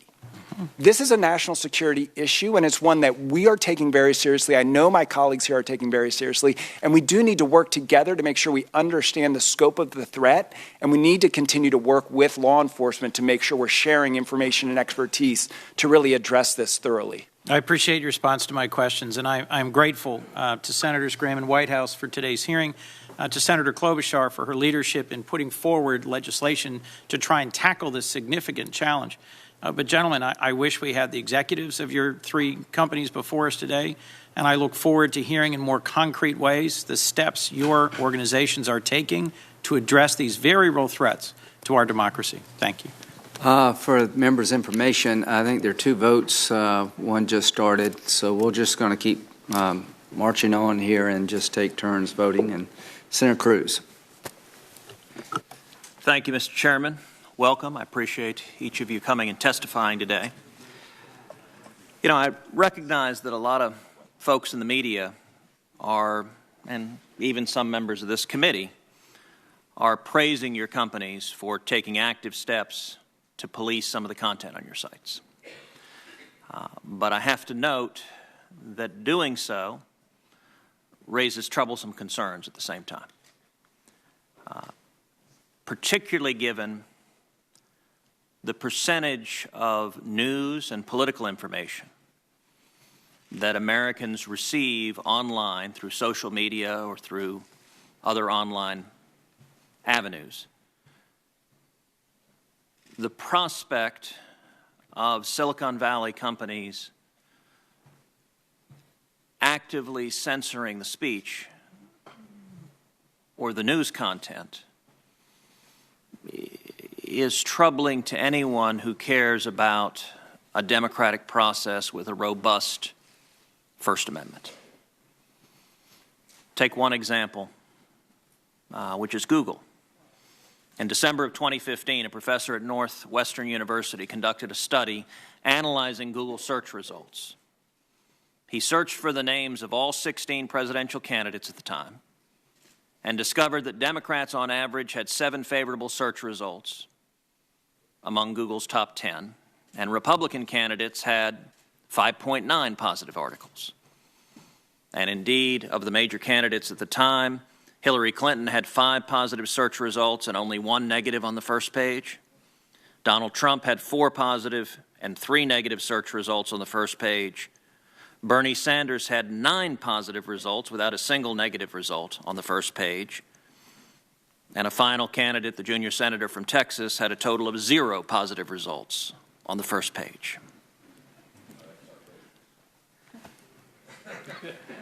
You may well have been citing my colleague from Minnesota on that page. That is outrageous. I will note, I will say if there were a Frankenfilter, that might be popular. That same professor ran a second study and found the vast majority of news outlets that were represented in Google searches were left-leaning. It's not just Google. In 2016, it was revealed that Facebook was, quote, curating the list of trending news stories on their website. According to reports, Facebook workers were artificially spiking conservative stories, including stories about former IRS official Lois Lerner, former Navy SEAL Chris Kyle, and positive stories about conservative politicians. The reports also revealed that stories by conservative outlets like the Washington Examiner or Newsmax that were popular enough to be picked up by Facebook's trending stories algorithm were nonetheless excluded until the New York Times and CNN began covering the same stories. Just last month, Twitter barred Representative Marsha Blackburn from advertising her campaign launch video because it deemed a line about her efforts to investigate Planned Parenthood to be inflammatory. The Susan B. Anthony list recently had a video advertisement against a political candidate blocked on Twitter because it referred to partial birth abortion as being akin to infanticide. Now, those are all political positions that people can take in our democratic society. But it is disconcerting if those political positions become a lens through which the American consumers consume news. So I want to ask each of you, do you consider your sites, Mr. Edgett and Mr. Stretch, to be neutral public fora? Senator, we think of Facebook as a platform for all ideas, and we have boundaries in the sense that we don't permit certain categories of content, such as hate speech, but within those guidelines, we do not in any way discriminate on the basis of viewpoint or ideology. So I'm just trying to understand, is that a yes or no, whether you consider yourself to be a neutral public forum? We don't think of it in the terms of neutral because what we're trying to do actually is provide each user a personalized news feed that will be the content that's most interesting to that user. But we do think of ourselves as, again, within the boundaries that I described, open to all ideas without regard to viewpoint or ideology. Mr. Edgett, same question. Free expression and free speech is at the core of the Twitter mission, and we do everything we can to enable that. Obviously balancing things like Mr. Stretch said against violence, violent threats, or abuse and harassment. But we believe that allowing the public and open platform that the Twitter serves its community is one that's important to debate and discussion. And Mr. Chairman, if I can ask a final question, I'm at the end of my time. But how do you respond? Chairman, Last I checked, I'm not going to object, but I would note that, Chairman, you and I are the only two who sat through all of this today, and I would like to have a chance to ask a question before you will. the vote's Quick over. question. But of course, I'll let Senator Cruz go ahead. Go ahead. How do both of you respond to the public concerns and growing concerns that your respective company and other Silicon Valley companies are putting a thumb on the scale of political debate and shifting it in ways consistent with the political views of your employees? Senator, again, we think of ourselves as a platform of for all ideas, and we aspire to that. We are acutely aware of the possibility of unconscious bias across a range of issues, not just politics, and we train our employees on that for that precise reason. We want to make sure that people's own biases are not brought to bear in how we manage the platform. Similar at Facebook or at Twitter, we are spending a lot of time training these employees who are looking at user reports on organic tweets. We have stricter policies around advertisements. The one you referenced is an example of that, where since we are serving those ads to folks who aren't following the accounts and haven't asked to see the content, we want to make sure it's always a positive experience. But even there, we're making tough calls and we're learning from mistakes and revising policies and procedures going forward. But our goal and one of our fundamental principles at the company is to remain impartial. Thank you. Chairman, as I said, you and I are the only two that sat through all of this. And I must admit,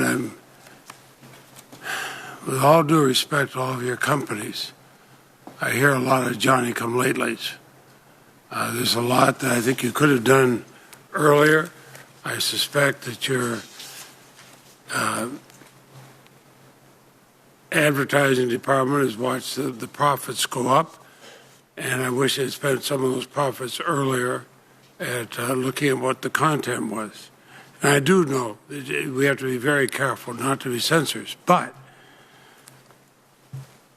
I'll start with you, Mr. Stretch. We know that an estimated 126 million people, as one other witness said, were exposed to misinformation posted by Russia's Internet Research Agency on Facebook.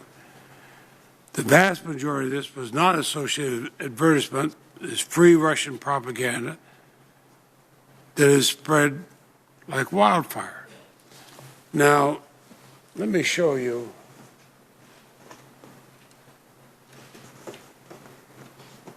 These strongly resemble pages you've already linked to Russia. At minimum, these pages are inflammatory. When I mentioned Johnny-come-lately, these were on today. And it's a problem. Now, can you tell me with certainty that none of these pages were created by Russian-linked organizations? They're very similar to some we've seen before.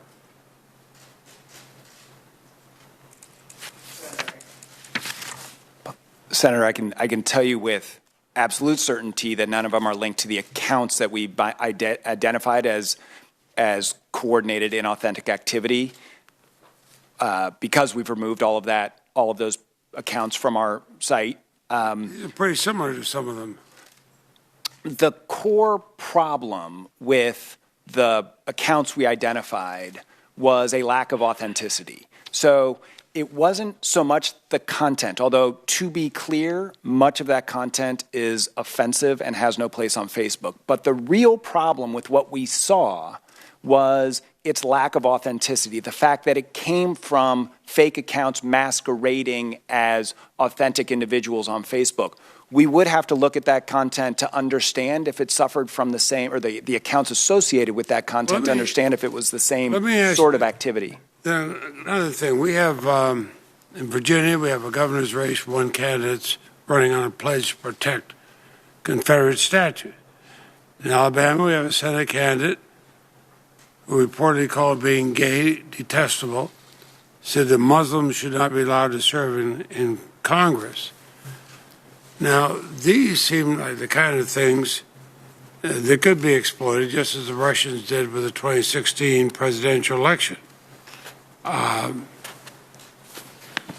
Is there any indication the Russians are doing that now on these two races? Senator, we have not seen evidence of that in connection with those two races. I will say that Are you looking for it? Absolutely. We are focused on addressing this behavior going forward, not just in connection with those two races, but throughout the country and indeed around the world. Each time there's an election, we face a challenge and a responsibility to ensure that the platform is not used for abuse, and we're investing heavily to make sure we meet that challenge. Let me ask about that. Facebook's fastest growing markets are in the developing world. Now there, consequences of spreading fake or divisive information can be dire, not just an election. people's lives. For example, Facebook is being used today as a breeding ground for hate speech against Rohingya refugees in Myanmar. These are especially vulnerable people. They're being violently persecuted. The leadership in that country is not doing a darn thing, even though it includes a Nobel Peace Prize recipient, not doing a darn thing to stop this persecution. In Cambodia, the authoritarian government is exploiting social media to smear dissidents. What are you doing? You're monetizing, increasingly monetizing information from users in the developing world, and you have an absolute right to do that. But what are you doing to make sure it's not used to undermine nascent democracies, especially in the undermining? It's not losing votes, it's losing lives. Senator, thank you for the question. It's really an excellent point and a very challenging topic. As anyone who has followed the news is aware, the tragedy that's unfolding in Myanmar is horrifying.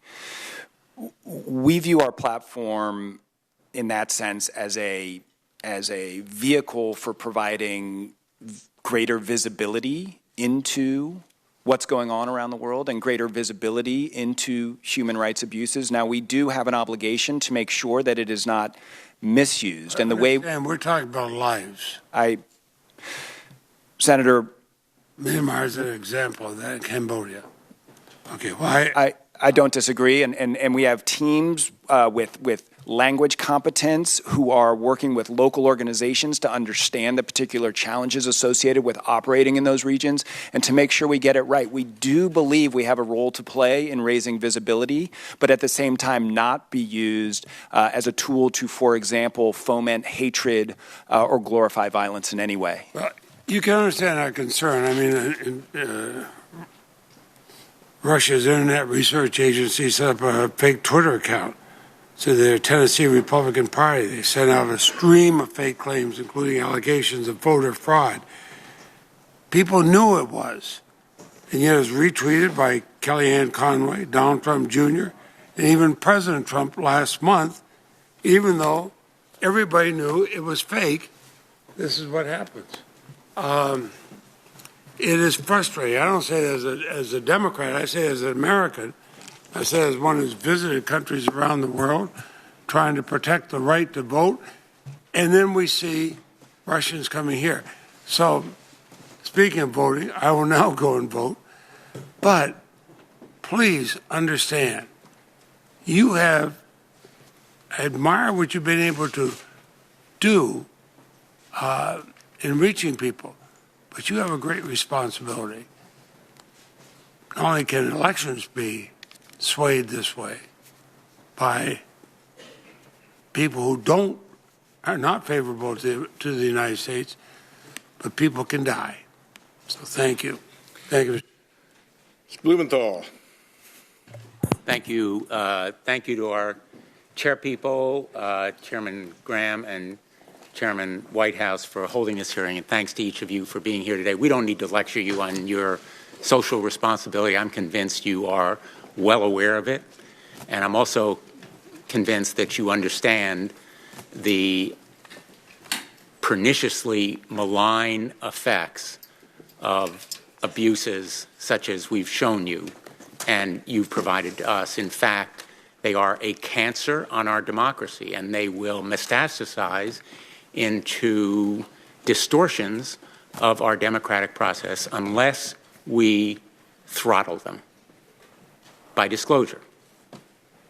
In this realm, the cure for untruth is, in fact, more truth and disclosure. That's why I've joined the bill that's been offered by Senators Klobuchar and Warner, but also am crafting my own bill to provide for even broader disclosure, not limited to the political realm, because just as you've said, the internet is borderless.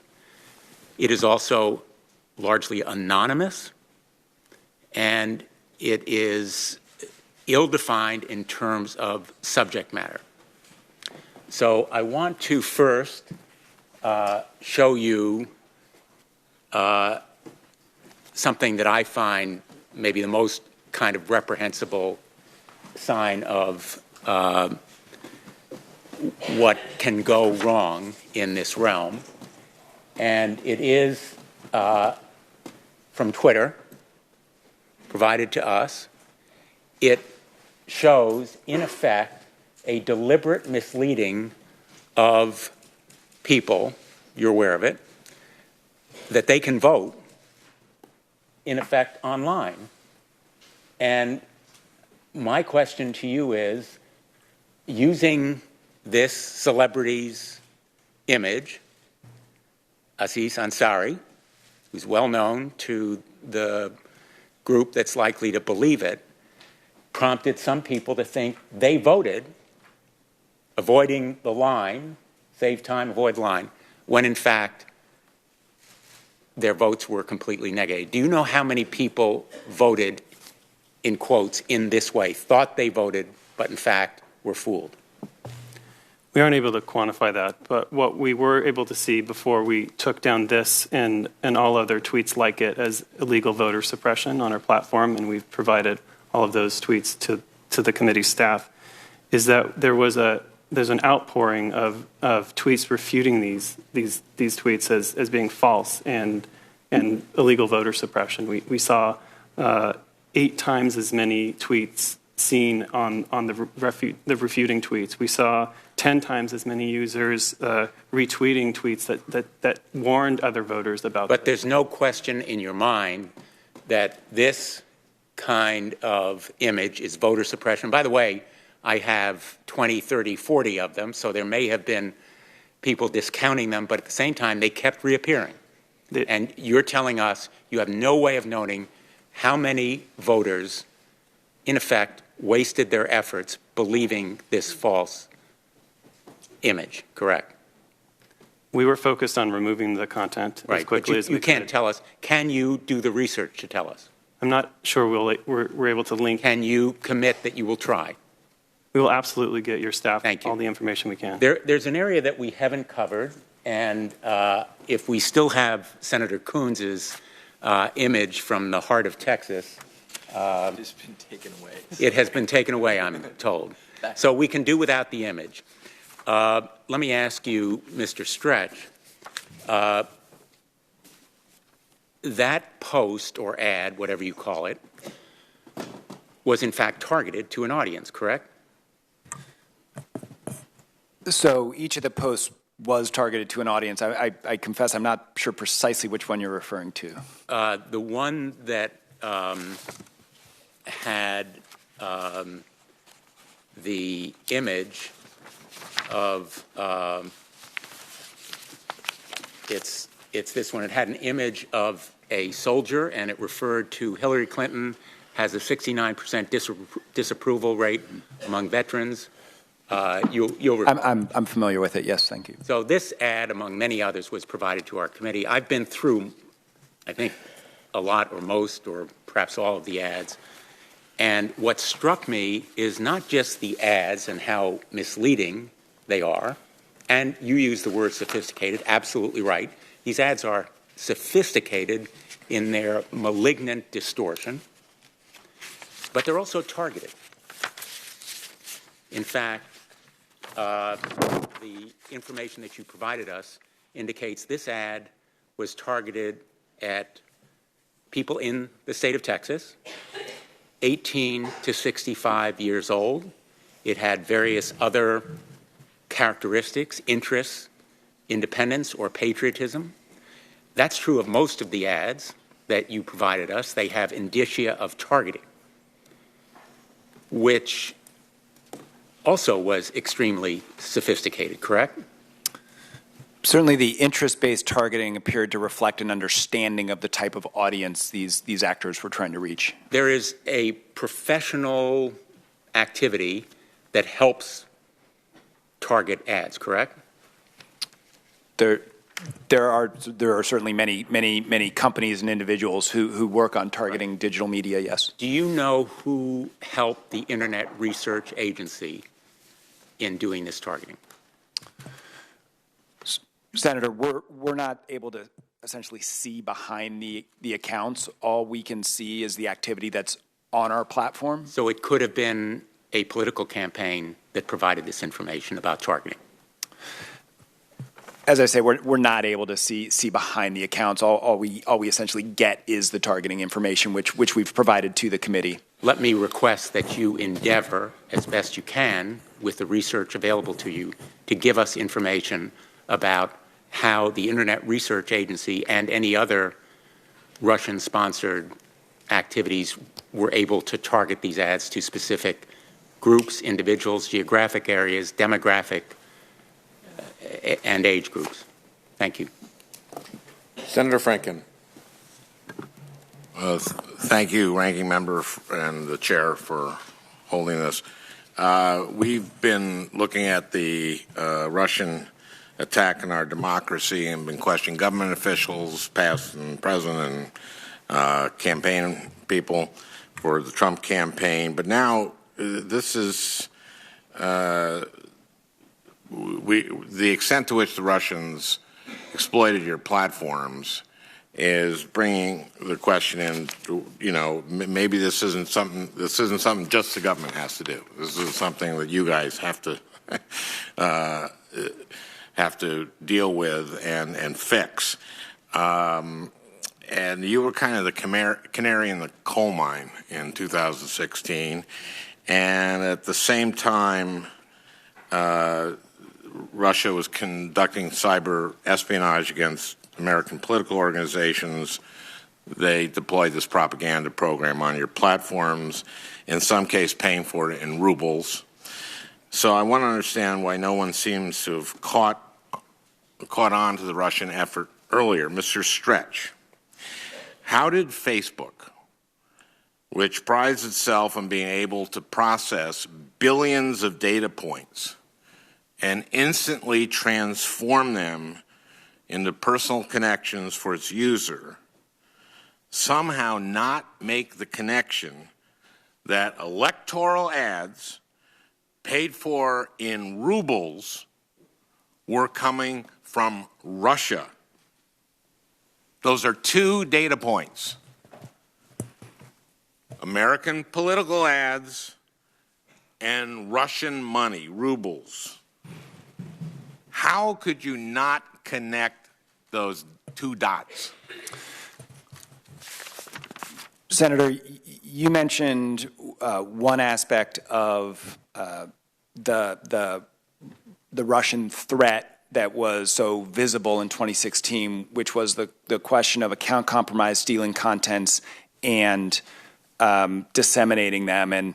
And that's a threat our security team was intensely focused on, and we think effectively addressed. I think in hindsight, we should have had a broader lens. There were signals we missed, and we are now focused. People are buying ads on your platform with rubles.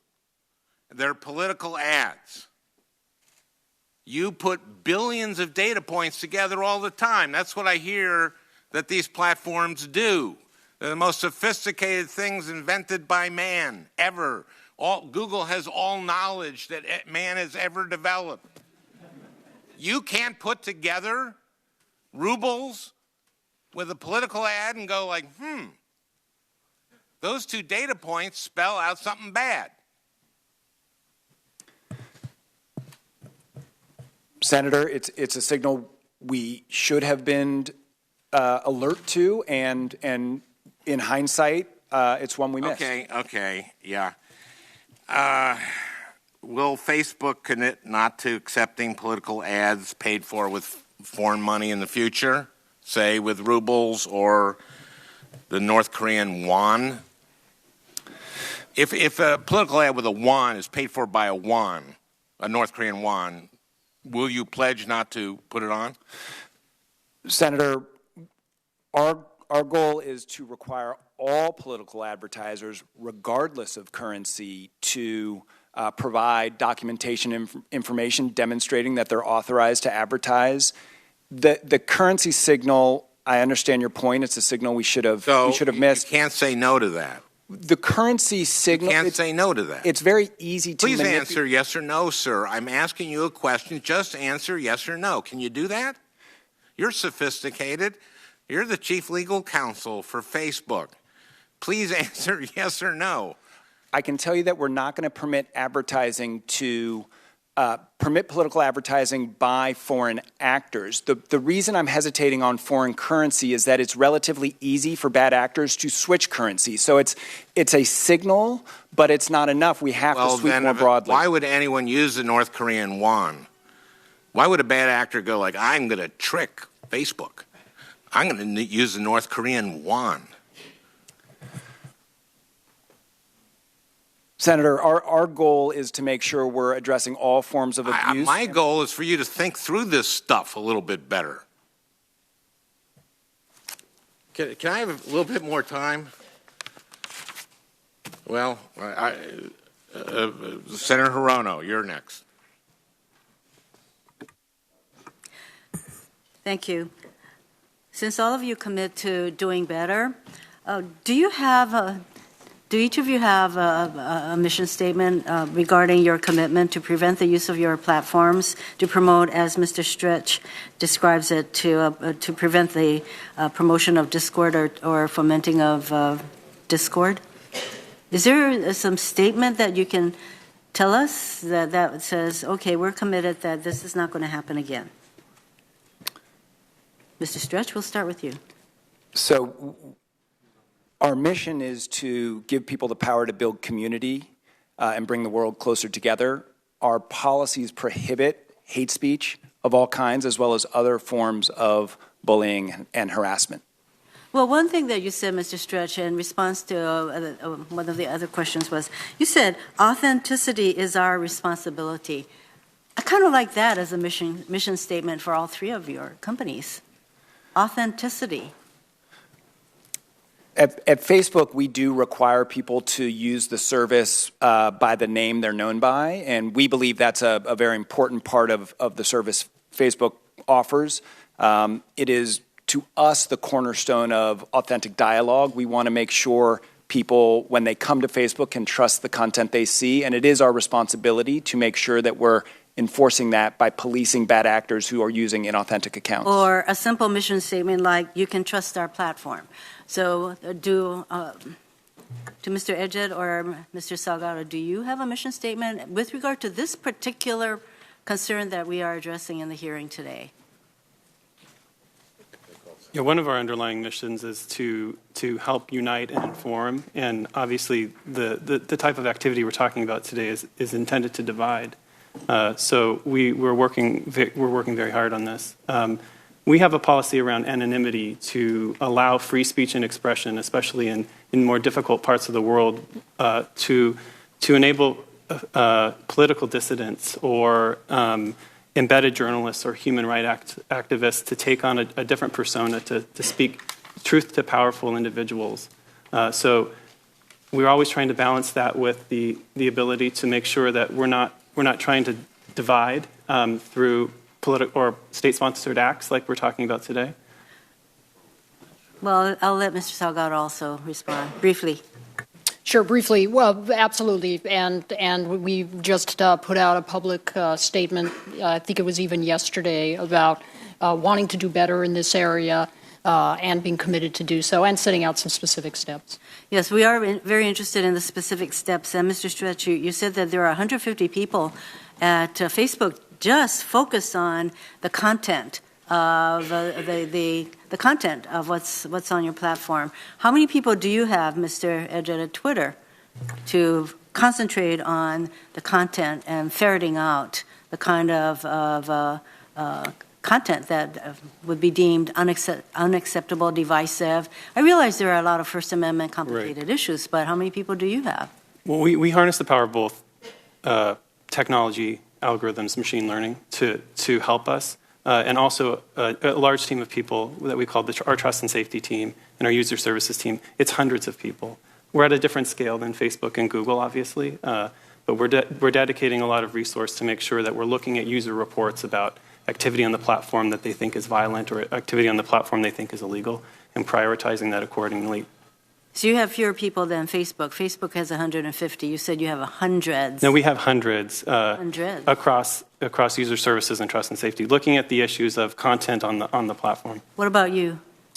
Google has thousands of people. There's many different products and different teams work on them, but internally we'll have thousands of people working on them. We also get a good deal of leads on content that we need to review for whether it's appropriate or not that come from outside the company. You have thousands of people just focused on the content? On various types Mr. of content. Stretch indicated to us that he has at Facebook? You have thousands of people dedicated? We have thousands of people dedicated to make sure that content across our. Remember, Google has many different properties within it. But yes, the answer is we have thousands that look at content that has been reported to us as inappropriate. So, in view of that, Mr. Stretch, do you think 150 people is enough people? Senator, to be clear, the 150 people I mentioned earlier is people whose full-time job is focused on addressing terrorism content on Facebook. In terms of addressing content on the site generally, we have thousands. And indeed, we have a community operations team that we announced earlier this year that we were going to be adding additional thousands to the several thousands that are already working on this problem every day. It's pretty clear that this is a whole new sort of use or misuse of your platform, and you may have various ways to address terrorist content, but this is a whole other thing. I do have, may I ask one more question? This is a short one for Mr. Stretch because you indicated that there were 126 million people who saw the content associated with the Internet Research Agency, and that may be just the tip of the iceberg because that was just from one source, and there may be plenty of other dark sources out there. And in an election where a total of about 115,000 votes would have changed the outcome, can you say that the false and misleading propaganda people saw on your Facebook didn't have an impact on the election? Can you say that it didn't have an impact on the election? Senator, we're not well positioned to judge why any one person or an entire electorate voted as it did. The content that we've provided to the committee was a very small fraction, 0.004% of the content that was served in the United States over the period in question. The point I do want to emphasize is that any amount, however small a fraction of this sort of content has no place on Facebook, and it's why we're investing to address this going forward. I don't think anybody could say that this kind of content did not have some kind of effect on our election outcomes. Thank you. Chairman Graham authorized a second round of 3 minutes. If you guys are good to continue, then I'll turn to Senator Klobuchar for 3 minutes. Thank you very much. I had a follow-up question actually about voter suppression efforts. And Mr. Edgett, we appreciate the ads that we saw, and we'd like to see all of them, of course. But some of the ads has been discussed contained misinformation, telling voters that they could vote online, which of course wasn't true. In fact, here's one of them, targeted, of course, telling people that they could just text Hillary to that number, and that's how they vote. And I mean, you have clearly stated this would be wrong, in fact, illegal, right? That's right. We took these down as illegal voter suppression. Right, and I appreciate that you did that, and you said there were more people, on that line that called them out, those kinds of things. But I just want people to understand what this is. Efforts like this are actually criminal. They're illegal. I'm not talking about your company here. I'm talking about people that are running these kinds of ads. I was thinking back to New Hampshire, where some of their people there had actually engaged in activity where they shut down a line so people couldn't get people to the polls, right? It was voter suppression. Right. The people that did that, one of them went to jail. 3 people got charged with crimes. And so my point here is that these kinds of ads, how serious this is voter suppression. It is actually illegal to do this. It is criminal. And I say it so that people understand why we need to have another kind of law in place, which is to police this conduct so that we don't have these kinds of things going on that are so very serious. And that's why Senator McCain and Senator Warner and I have come together. So thank you. Mr. Salgado, I just have just a remaining minute here. Our intelligence agencies have reported that the Kremlin is spending nearly $200 million a year, or that they had done that, spreading propaganda through outlets like RT. In the lead up to the election, President Putin of Russia sought to delegitimize the U.S. electoral system by intensifying critical coverage on RT. RT is one of the most popular channels on YouTube. Is that right? Yeah, it is a popular channel on YouTube, yes. So YouTube provides a share of the advertising money that it makes on popular channels to the sponsors of those channels. And there's actually these Google calculators that can help estimate potential earnings based on page impressions. The more clicks, the more money is made. Is it safe to say here then that they make a significant amount of money in shared ad revenue from you? Is Google actually paying this Kremlin-owned entity, RT? I think RT is making money on ad revenues through their YouTube channel. That's but my do you actually pay them? Is Google paying them? I'm not sure exactly how the money flow goes, but we would certainly be involved in the remuneration to the YouTube channels. Okay, well that sounds like you're paying them. It may be. The only reason I'm hedging is I don't know exactly the financial flow. Okay, so we'll follow up in writing. That's on that fine. one, Yes. Okay. Thank you. A couple of final, I hope, very quick questions. One for Mr. Edgett. With respect to both the graphic that Senator Klobuchar just showed you and the one that Senator Coons, or maybe it was Senator Blumenthal with Aziz Ansari on it. Right. You can at least tell us how many people obeyed the instruction and texted Hillary to 59925. You don't know what other behavior they engaged in, but you would know that. And you would also know who tweeted Clinton Kane with the hashtag presidential election on November 8th, 2016 between 8 a.m. and 6 p.m., correct? We would know the second one, but we wouldn't be able to tell whether someone picked up their phone and texted that number. Okay. So the second one you can get to us. And there's been kind of a bit of an atmosphere here that in terms of small dollar numbers, it's not such a big deal because you have such big platforms. Vice News talked with the owner of a Facebook page who uses Facebook ads to juice content.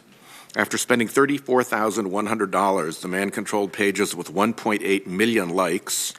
With that distribution base, he was able to push out content that could hit some pretty serious numbers. Quote, with a few advertising dollars, one April video received more than 27 million views and over 450,000 shares, spreading so pervasively into the conservative media universe that Donald Trump's official Facebook shared it 2 days later, end quote.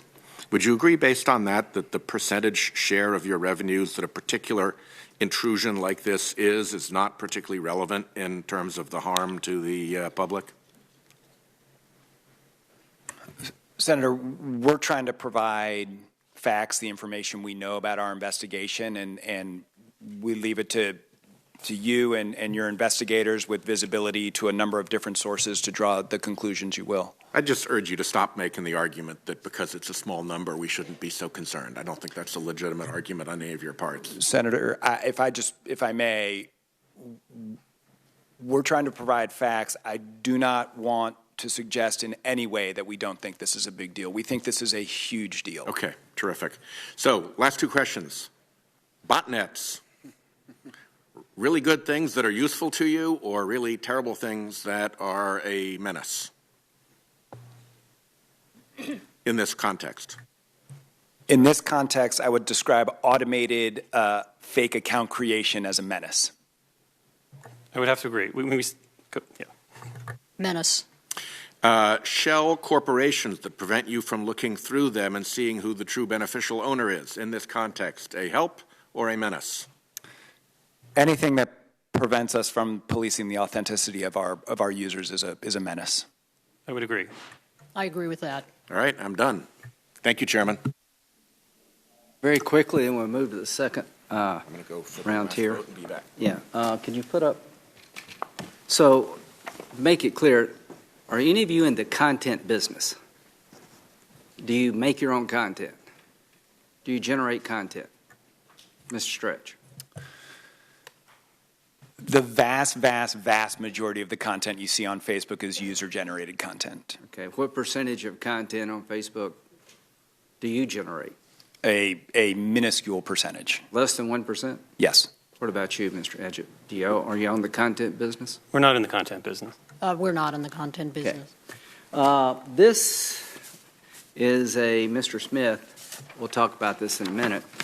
But this is a poster provided to the committee by Mr. Smith. It's on Islamic State's Niger News Telegram Messenger channels in April 2017. I hope they're out of business now. It encourages Islamic State supporters to distribute official Islamic State propaganda on Facebook, Twitter, and Google. It translates to, these are your domains, O supporters of the caliphate.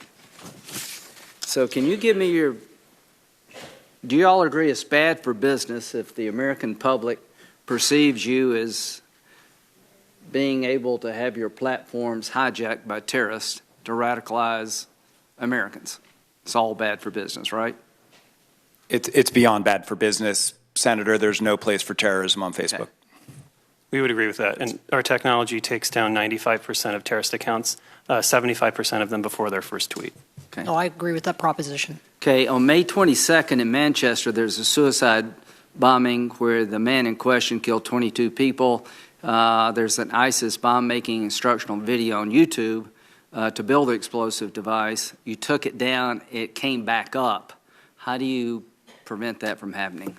Yeah, there are a few techniques to keep YouTube videos that violative of policy from coming back up. One is to, of course, take action on the account, but the more sophisticated way is to generate essentially a digital fingerprint of that video and then block future attempts to upload it. There are sometimes ways to evade it, but in general it works very well, and when it works perfectly. The other is to make sure that we have fast flagging processes so that when it comes back up again, it somehow evades us. We're notified of it by others or ourselves quickly and take it down again. In very short order, what have you learned today, Mr. Stretch? I've learned the seriousness of this committee and its approach to this topic. Mr. Edgett? I've learned we have a lot more work to do, and we're focused on doing that. Mr. Salgado? I think it's quite clear that this is a problem that's going to take the work of all the companies, policymakers, law enforcement, and NGOs to solve. Thank you all very much. We're going to do two more second rounds, and we've got to move to the second panel. Senator Franken. Thank you, Mr. Chairman. Mr. Stretch, representing Facebook, would not commit to not accepting political ads paid for with foreign money. I asked him a yes or no. He would not answer. So I'd like to ask the same question of you, Mr. Edgett, and you, Mr. Salgado. Will Twitter and Google commit today to stop running electoral ads on American political campaigns that are paid for by foreign actors? I don't believe we do. We'll have to get back to you. And part of the initiative around transparency on who's paying for an ad is to help educate as well as who's behind the advertisement. But I don't believe we take rubles. Okay. Just yes or no, will you not take foreign political ads paid for with foreign money? I think yes. Okay. I would want to check to make sure it's a good signal. If it's a good signal, yes. If it's not a good signal, then it's not a good approach. But the intention of it is consistent. That's right. Okay. You know, foreign companies actually can't legally do that. Right. Foreign companies can. That's right. So the trick is to make sure that it is a signal that gives us the right hit. It's a very good signal, and so it may be the right one to use. Okay. Yeah. Okay. Foreigners can't, use money in our campaigns. You know that, right? It's illegal. So you want to know if it'd be a good signal whether to do something illegal or not? No, the question is whether it's a signal, if it's a good enough signal on illegality. But but you're absolutely right. There's not going to be room I think it's a very plain question. Okay. Mr. Stretch, ProPublica recently reported that up until last month, Facebook allowed advertisers using the company's self-service ad buying platform to target more than 2,000 people who express interest in the topic of, quote, Jew hater and other anti-Semitic themes. Apparently, these categories were created by an algorithm, not a human being. And Facebook removed them from the ad platform, but only after reporters notified the company about it. Mr. Stretch, I understand that Facebook has since taken a number of steps to prevent targeting based on self-reported interests, but I question how such categories could be generated and allowed to persist without any human oversight. Is it possible that Facebook really didn't know that these categories existed until the media told you? Senator, these categories, which of course are deeply offensive and alarming, were, as your question suggested, algorithmically generated, and we don't actually have any reason to believe they were actually used. But the mere possibility that our system permitted them to be generated is unacceptable. And that's exactly why we not only removed them, but launched a comprehensive review to make sure we have adequate guardrails in the terms. So you don't know how many people saw those ads? We're not aware of evidence that they were used, but the point I'm trying to make, Senator, but you don't know that they weren't.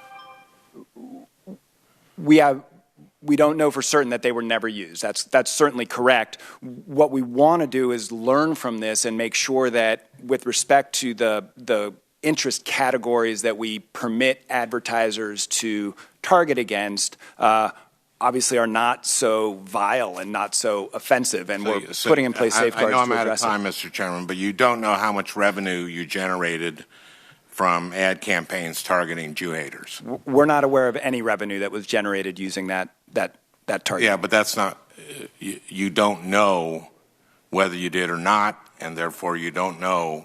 The answer to my question is I don't know. The answer to your question is I'm not aware of any revenue that was generated. We have no reason to believe they were used, but I cannot say that without equivocation. Thank you. Senator Kennedy. Thank you, Mr. Chairman. Gentlemen, let me say once again, I'm very proud that you're here representing companies that are American companies. And I do believe you do enormous good. But I do find your power breathtaking. I don't believe that you have the ability to determine the identity of all your advertisers. You're good, but you're not that good. I don't believe you. And I'm not saying you're not telling the truth. I just don't think that you can, because they change so quickly. I also agree with Senator Durbin. We've got to be careful here. If we tell you, go forth and don't run any more advertisements that are divisive, well, that's going to require you to edit and censor content. And that kind of bothers me, too. Here's my question on an unrelated subject, though it is related, because none of this would be possible without your ability to target people. If I came to you, let's suppose I'm a liquor advertiser, and let me start with Google, because I didn't mean to pick on Facebook the whole time. And I came to Google and I said, look, I want to run some liquor ads. Can you put together for me a list of everybody who's depressed? Could you do that? I don't think we would have the ability to do that or anything close to doing that. Okay, how about could Facebook do that? Absolutely not. Okay, could you put together, could I come to Facebook and say, I sell diet pills? Can you put together for me a list of all teenagers who think they're overweight? No. You couldn't? No. Well, I'm looking at a report from the Australian in May of 2017 where it reported that Facebook put together a 23-page memo for an advertiser demonstrating how it could micro-target 6.4 million teenagers during moments of emotional vulnerability. when they were stressed and anxious and insecure. Was that reporting wrong? That reporting relied on a internal document that was overstated, and in the wake of that reporting, we have put in place safeguards to prevent any sort of ad targeting on that basis. I guess what I'm getting to, I'm not accusing you of anything. If I could just have 30 extra seconds, Mr. Chairman, I'm not accusing you of anything. I understand your internal rules, and I respect those, and I admire those. But you have the ability to give me a list of people or people who are using Facebook or Google who are teenagers who are insecure about their weight. Now, you may not sell that to an advertiser, but you have the ability. Just like I believe you have the ability to go look specifically at Senator Graham's or my profile. Now, you may have a policy against that, but I believe you can do it. Can you not? Again, Senator, we have architected our system so that I may not. But you could if you wanted to. Any user on Facebook will share information that's related to their own interests and their own activities, and it is precisely because that information is personal and why. I understand, and I'm sorry, Mr. Chairman, but I'm trying to just get a straight answer. I'm not asking you what's moral or immoral or what your rules are. I'm saying if you wanted to, is it not the case that you can go to John Kennedy's profile and see things about John Kennedy as a result of my activity on Facebook? You have that ability, do you not? Certainly, Senator. Any user, including myself, could navigate to your profile and see what you've chosen to share on Facebook. Does Twitter have that ability? Yeah, largely our profiles are public, so all of the things that you've liked or retweeted or tweeted. Does Google have that ability? If you went to your accounts.google.com page, you would see what we have. That's not what I'm asking. I'm sorry, Mr. Chairman. I'm just trying to get. I don't mean to be rude. I just want a straight answer. Okay. If I'm the president of your company and I came to you and no disrespect but said, here's an order. If you don't do it, you're fired and I'm taking all your stock options. Okay? I want you to go find Senator Graham's account and tell me everything you know about him. I'm not saying you would do it, not do it. I'm not getting into ethics. And I'm not talking about your internal rules.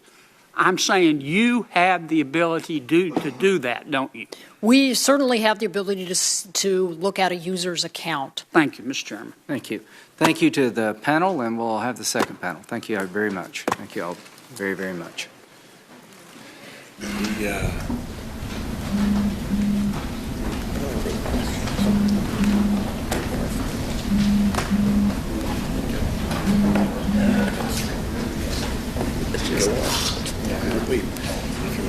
The persistent answer.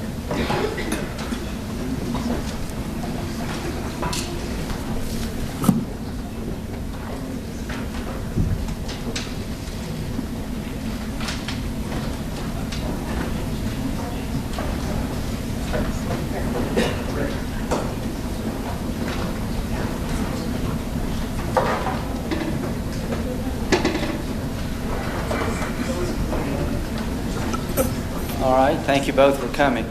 Could you please raise your right hand? You solemnly affirm that the testimony you're about to give this subcommittee is the truth, whole truth, nothing but the truth, so help you God. The second panel consists of Mr. Clint Watts, who's a Robert A. Fox Fellow, Foreign Affairs. The second is a terrorism analyst who's dedicated a lot of his adult life to dealing with jihadist efforts to radicalize on the internet and other issues. Mr. Watts, could you please lead us off? Thank you, Mr. Chairman and members of the committee for having me here today. A decade ago, Al-Qaeda in Iraq littered YouTube with violent videos, and a few years later, Twitter became a platform for Al-Shabaab and its violent tirades in Somalia. During the same period, I watched as thousands of men and women joined up with ISIS through Facebook, Twitter, Telegram, and later paved the way for the Islamic State and terrorist violence around the world. During that social media research, I encountered Russian influence efforts. In the nearly 4 years since, I've watched as they've employed social media at a master level to perpetrate the largest and most successful information attack in world history, a campaign that continues to harm our country even today. Each social media company has uncovered some piece of Russia's social media campaign, but no one company alone can fully comprehend the extent of Kremlin operations. As they conduct investigations in their data, they'll each detect only those accounts where the Kremlin failed to hide its hand, seeing only the tip of the iceberg floating above the social media sea upon which they float. Each platform serves a function, a role in an interlocking social media ecosystem where Russia pursues 5 complementary social media functions to achieve its objectives. They'll do reconnaissance on platforms like Facebook and LinkedIn, where you can see organizational, personal preferences and how communities operate. They'll host on YouTube, both overtly and covertly, to hide their hand. They'll do placements on anonymous websites or social media platforms like 4chan and Reddit. They'll propagate their messages through Twitter, and they'll saturate their audiences on Facebook, Instagram, Pinterest, or any other platform where there are Americans at. Russia employs all social media in concert to achieve its influence. As a hypothetical example, an anonymous forgery placed on 4chan can be discussed by Kremlin Twitter accounts, who can then amplify those discussions with social bots. A Russian state-sponsored outlet on YouTube can report on that Twitter discussion. The YouTube news story is then pushed into Facebook communities, amplified through ads, or promoted against bogus groups. Each social media company will see a part, but unless all the social media companies share their data, no one can fully comprehend the scope of Russia's manipulation and the degree of their impact. Russia is the first to successfully integrate the entire social media spectrum, but they won't be the last. The Kremlin playbook will be adopted by authoritarians, dark political campaigns. Unregulated global corporations will use this type of social media manipulation to influence weaker countries, harm less educated, vulnerable populations, and mire business challengers. Social companies must move to deal with Russian disinformation, but also look beyond the much larger and more ominous problem of misinformation. Some analysts have concluded that fake news outperformed mainstream news in the lead up to the election. The recent tragedy in Las Vegas saw an innocent man falsely labeled a gunman on social media, where bogus stories quickly trended to the top of Facebook and Google searches. More startling, just the past few weeks, has been the ethnic divisions and resulting violence in Myanmar, stemming from misinformation disseminated on Facebook. I'd offer some additional recommendations in addition to my previous testimony to the Senate Intel and Armed Services Committees. Federal laws governing attribution of political ads and solicitations in television, radio, and print should immediately be extended to social media advertising conducted by all political campaigns and action groups. Account anonymity in public provides some benefits to society, but social media companies must work to immediately confirm real humans operate accounts. The negative effects of social bots far outweigh any benefits that come from the anonymous replication of accounts that broadcast high volumes of misinformation. Reasonable limits on the number of posts any account can make during an hour, day, or week should be developed, and human verification systems should be employed by all social media companies to reduce automated broadcasting. Social media companies continue to get beat in part because they rely too heavy on technologists and technical detection to catch bad actors. In summary, the art of social media influence drives the science. Figure out what bad actors will do on these platforms, and it's much easier to detect them. Threat intelligence proactively anticipating how bad actors will use social media platforms needs to be advanced to help technical detection improve. Lastly, I admire those social media companies that have begun working to fact-check news articles in the wake of last year's elections. These efforts should continue, but will be completely inadequate. Stopping false information, the artillery barrage landing on social media users comes only when those outlets distributing bogus stories are silenced. Silence the guns and the barrage will end. I propose the equivalent of nutrition labels for information outlets, a rating icon for news-producing outlets displayed next to their news links in social media feeds and search engines. The icon provides users an assessment of the news outlet's ratio of fact versus fiction and opinion versus reporting. The rating system would be opt-in. It would not infringe on freedom of speech or freedom of the press, should not be part of the U.S. government, should sit separate from the social media companies, but be utilized by them. Users wanting to consume information from outlets with a poor rating wouldn't be prohibited, and if they are misled about the truth, they have only themselves to blame. It's been more than a year since my colleagues and I described how the Russian disinformation system attacked our American democracy. We've all learned considerably more since then about the Kremlin's campaigns, witnessed their move to France and Germany, and now watch as the world's worst regimes duplicate their methods. Yet our country remains stalled in observation, halted by deliberation, and with each day more divided by manipulative forces coming from afar. The U.S. government, social media companies, and democracies around the world don't have any more time to wait. In conclusion, civil wars don't start with gunshots, they start with words. America's war with itself has already begun. Russian influence is rife. We all must act now on the social media battlefield to quell information rebellions that can quickly lead to violence and make the United States of America the divided states of America. Thank you. Chairman Graham, Ranking Member Whitehouse, distinguished subcommittee members and staff, I am honored by the opportunity to participate in this hearing concerning one of the most pressing challenges for America's national security, the global influence operations being waged in the cyber domain by foreign terrorist organizations whose members have converted American companies' popular social media and file-sharing sites into tools used to incite violence against Americans and our closest allies. The bottom line up front, the environment terrorists have found it so easy to operate in online is one which American companies could have reshaped years ago when the American-born al-Qaeda cleric Anwar al-Awlaki used tools like Facebook and YouTube to expand al-Qaeda's reach into our homeland, meanwhile petitioning for attacks like the one that occurred at Fort Hood in 2009. In more recent years, the surge of attacks executed in the West by Islamic State supporters not trained in its primary areas of operation indicates Islamic State has achieved a power of persuasion sufficient to remotely accelerate the radicalization process, culminating in a resort to violence. During this time, American companies whose technologies have been used by Islamic State and other terrorist groups to expand their capabilities to recruit and incite violence have yet to develop countermeasures which effectively deter terrorists from continually exploiting their technologies.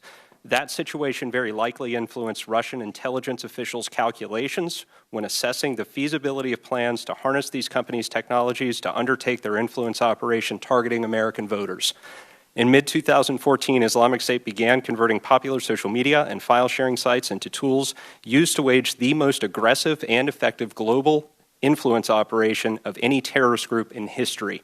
With unprecedented efficacy, Islamic State propaganda broadcast globally using tools like YouTube and Google Drive has helped engineer perceptions of the group which enable it to persuade supporters to execute attacks here in the West. Social media platforms like the one managed by Twitter have been used by Islamic State to not only grow the audience for this propaganda, but to also identify prospective recruits.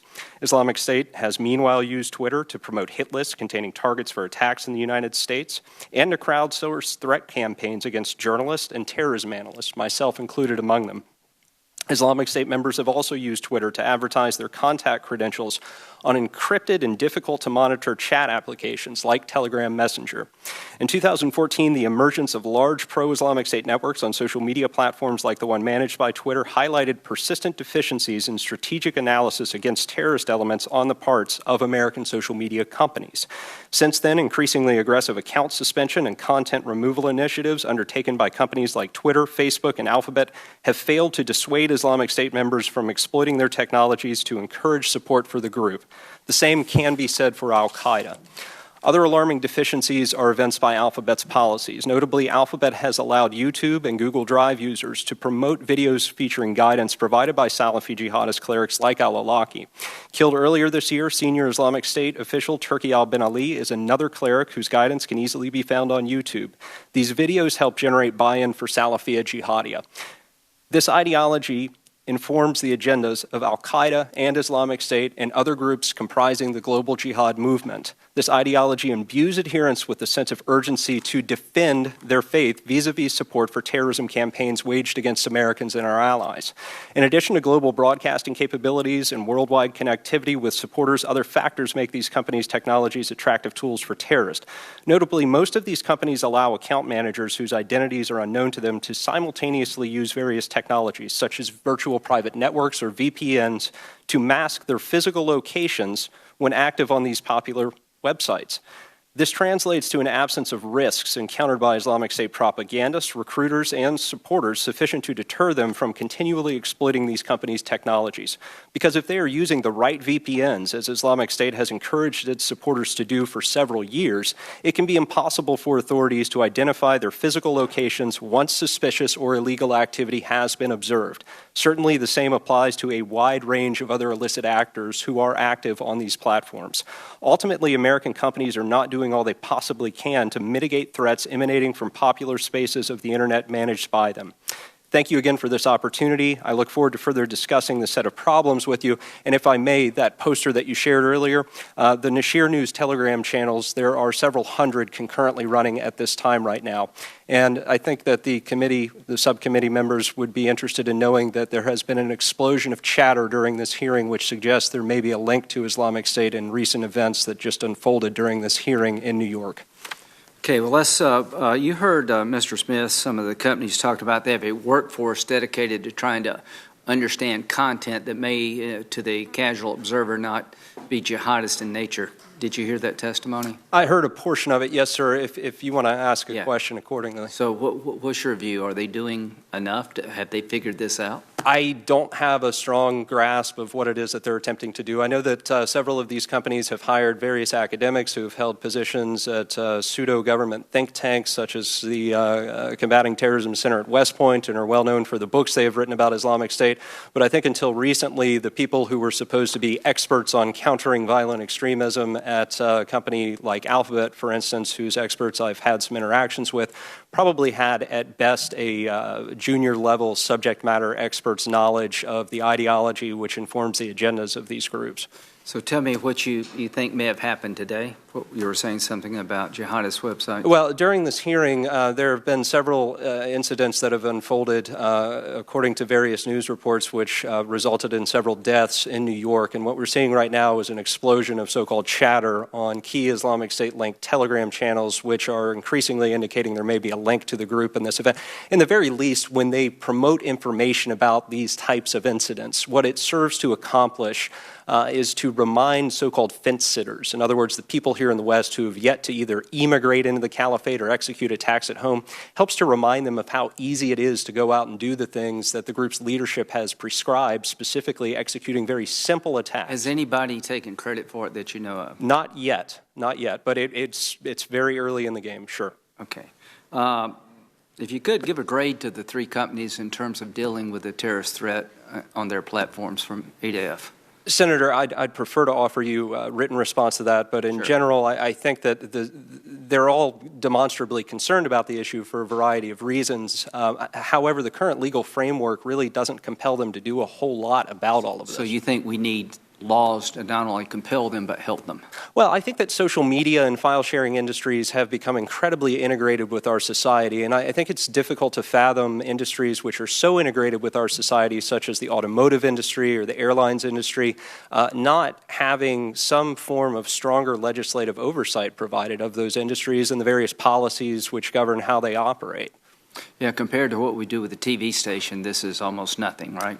Yeah, I mean, the Federal Communications Commission right now could step in and, petition that according to national security interests, these groups should do things like require only verified account managers. In other words, managers of accounts whose identities are known to them, that those are the only people who can use things like virtual private networks and other specialized browsers to mask their physical locations when online, because right now what you have is a situation where a person can basically go onto these platforms, and it would be like walking into a theater and screaming fire and watching people trample all over themselves and concomitantly being a ghost. Nobody has a way of attributing the activity.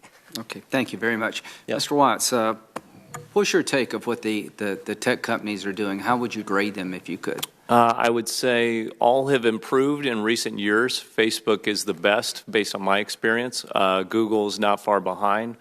Twitter would be last and always resist. I think all new platforms, especially with encryption, Telegram some of the dark social media coming up will soon become platforms for bad actors, and they'll struggle. Each of these social media platforms is not built for security, much like cybersecurity. It comes later. And so bad actors find out what the attributes are, the vulnerabilities of these platforms, and then they move to them. Even though they don't produce content like the local news, they're very much in the news business. Do you agree with that? Yeah, whether they realize it or not, they've become the leading disseminator of news around the world. And we have all kind of laws and regulations about how to run a TV station or radio station and how to interact on those networks. Is that correct? Yes. And we have virtually nothing in the area of social media as far as legal infrastructure. That's correct. That's why the Russians or anybody that wants to do influence goes to that platform. There are actually no laws restricting them from doing it, and it's a wide open playing field. Senator Whitehouse. Thanks again, Chairman. Mr. Watts, you've been a U.S. Army infantry officer. You've been an FBI special agent on the Joint Terrorism Task Force. You've been the executive officer of the Combating Terrorism Center at West Point, and you've been a consultant to the FBI's Counterterrorism Division and National Security Branch. So you clearly take American national security very seriously. It is and has been your life's work. So when you say the Kremlin disinformation playbook, which we're talking about here, will also be adopted by authoritarians, dark political campaigns, and unregulated global corporations who will use this type of social media manipulation to influence weaker countries, harm less educated vulnerable populations, and mire business challengers. You're not just talking about the Russian election manipulation operation getting worse and having to be contained. You're talking about it as if it's a technology that other bad actors can adopt and have it metastasize entirely into new fields of dissimulation, propaganda, and so forth. Yes, correct? Everybody will duplicate this if they don't believe in the rule of law, if they want to destroy democracies from the inside out. Anyone with enough resources and time and effort, if they put it against this, they can duplicate this. I could duplicate it if I chose to. So if we don't stop it now, it's going to get exponentially worse. Yes, and I think the one thing that we should recognize is even in the U.S. political context, if we don't put some sort of regulation around it, if bodies like this don't decide how we want American politics to work, everybody will be incentivized to use this same system against their political opponents, and if you don't, you will lose. I asked the last panel to offer an opinion on how helpful they thought botnets were on the general spectrum of being a really wonderful thing and a great help to mankind versus a menace. In the context of this particular threat, how do botnets fall on that spectrum in your view? I can't imagine in any way how social bots amplifying information are more benefit than harm. It empowers the weak. It empowers those with technological advantages. You can spread a message, true or false, worldwide. It is a great tool. The computational propaganda is powerful for two separate reasons. One, it can create accounts that look like you and talk like you, which makes you more likely to believe it. The other thing is it can replicate a message so many times. The more times you see it, the more likely you are to believe it. So you can actually create false worlds in the social media space. Sounds like both of those characteristics are fraud characteristics. Yeah, it not could be. Not showing up who you are and pretending that you're bigger or more than you are. Yeah, you could employ the same system even for spear phishing campaigns, in the financial space to hack into accounts. You can put out, false information or spear phishing in a very dramatic way for any cause. How about shell corporations? Are they a hindrance to trying to penetrate these disinformation campaigns and figure out who's really involved? Yes. I mean, I'm actually surprised that the Russians made the mistake of buying ads directly through the Internet Research Agency. I would have thought they would use a cutout or rented more. I would have used some sort of intermediary. That's a more sophisticated intelligence approach and one the Kremlin made a mistake on this time. By the way, crazy eventuality. In the time that we've been having this hearing, I made a comical reference to an imaginary entity called Americans for Puppies and Prosperity. In the time that we've had this hearing since I mentioned that, there is now an Americans for Puppies and Prosperity up with a picture of a puppy, and it's being tweeted out. So Congratulations. I was recently in Finland, working, I presented to the Europeans for the new hybrid center to fight this kind of, and before we had even left, there was a false account posing as the hybrid center they launched in Europe. So let me jump into the problem of the dark web, particularly when you're dealing with recruitment for jihadi violence. Very often the initial touch is made through traditional social media, Twitter, Facebook, whomever. And then as soon as they think they've got a likely prospect, they move to a dark website where law enforcement can't follow them and where the people who were at that table before you can't track them. Right. Question for the record, because I don't think we have the time to go through all that now, but could you give some advice on what either your predecessors in those chairs or we in Congress should be doing about that social media dark web link where so much of the evil transpires?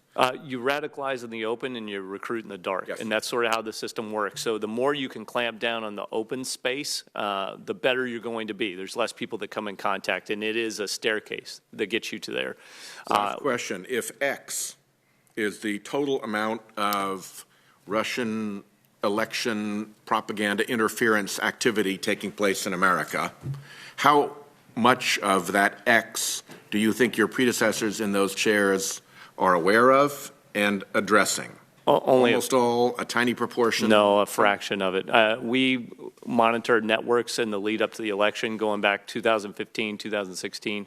One network which promoted the Incirlik campaign that we saw in July of 2016, we wrote about at the Daily Beast, half of it's still there today. So a tiny fraction is all the tiny fraction. I would put at most, it depends on the platform. Some are better than others. I would say Facebook's probably removed the most, Twitter the least. I would bet Twitter is less than a quarter. And remember that this didn't end on Election Day.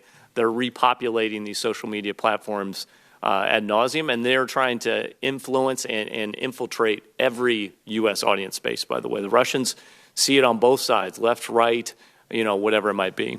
Chairman, thank you very much. Thank you. If the two remaining senators could share 5 minutes, I'd appreciate it because we got a pretty hard stop here. Senator Kennedy. I want to thank Senator Graham and Senator Whitehouse for holding this hearing, and I want to thank you for being here. I'll try to do it quickly. Do you believe that Facebook, Twitter, and Google have the ability right now to identify with accuracy who their advertisers are? Not who they say they are, but who they are. No. Do you? I believe they could create policies to enable them to accomplish that set of objectives. Certainly, right now, the indication is that they do not have policies in place that enable them to understand exactly who is advertising on their platforms. Okay.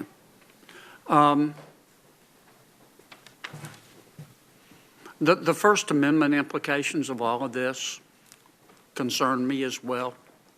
I mean, what's fake news? What do you think fake news is?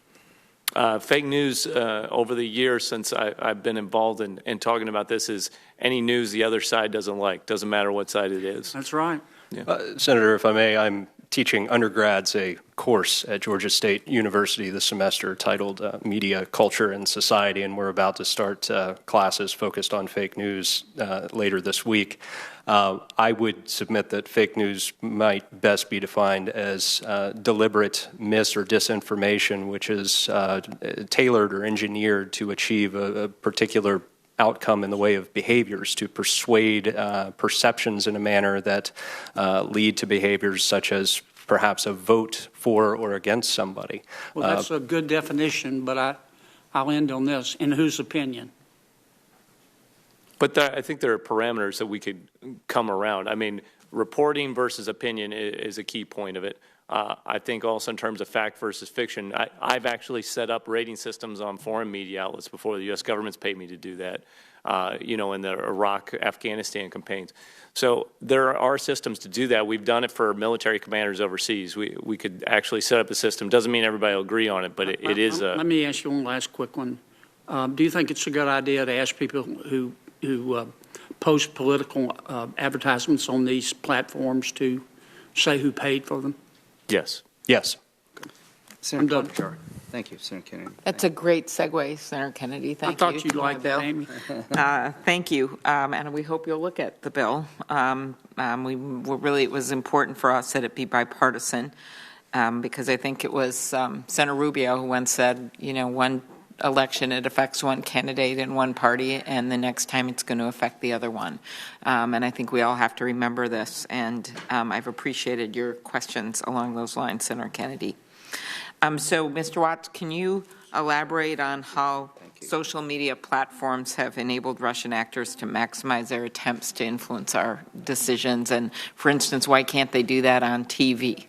Right. Because really, the TV has big reach too, and so does radio.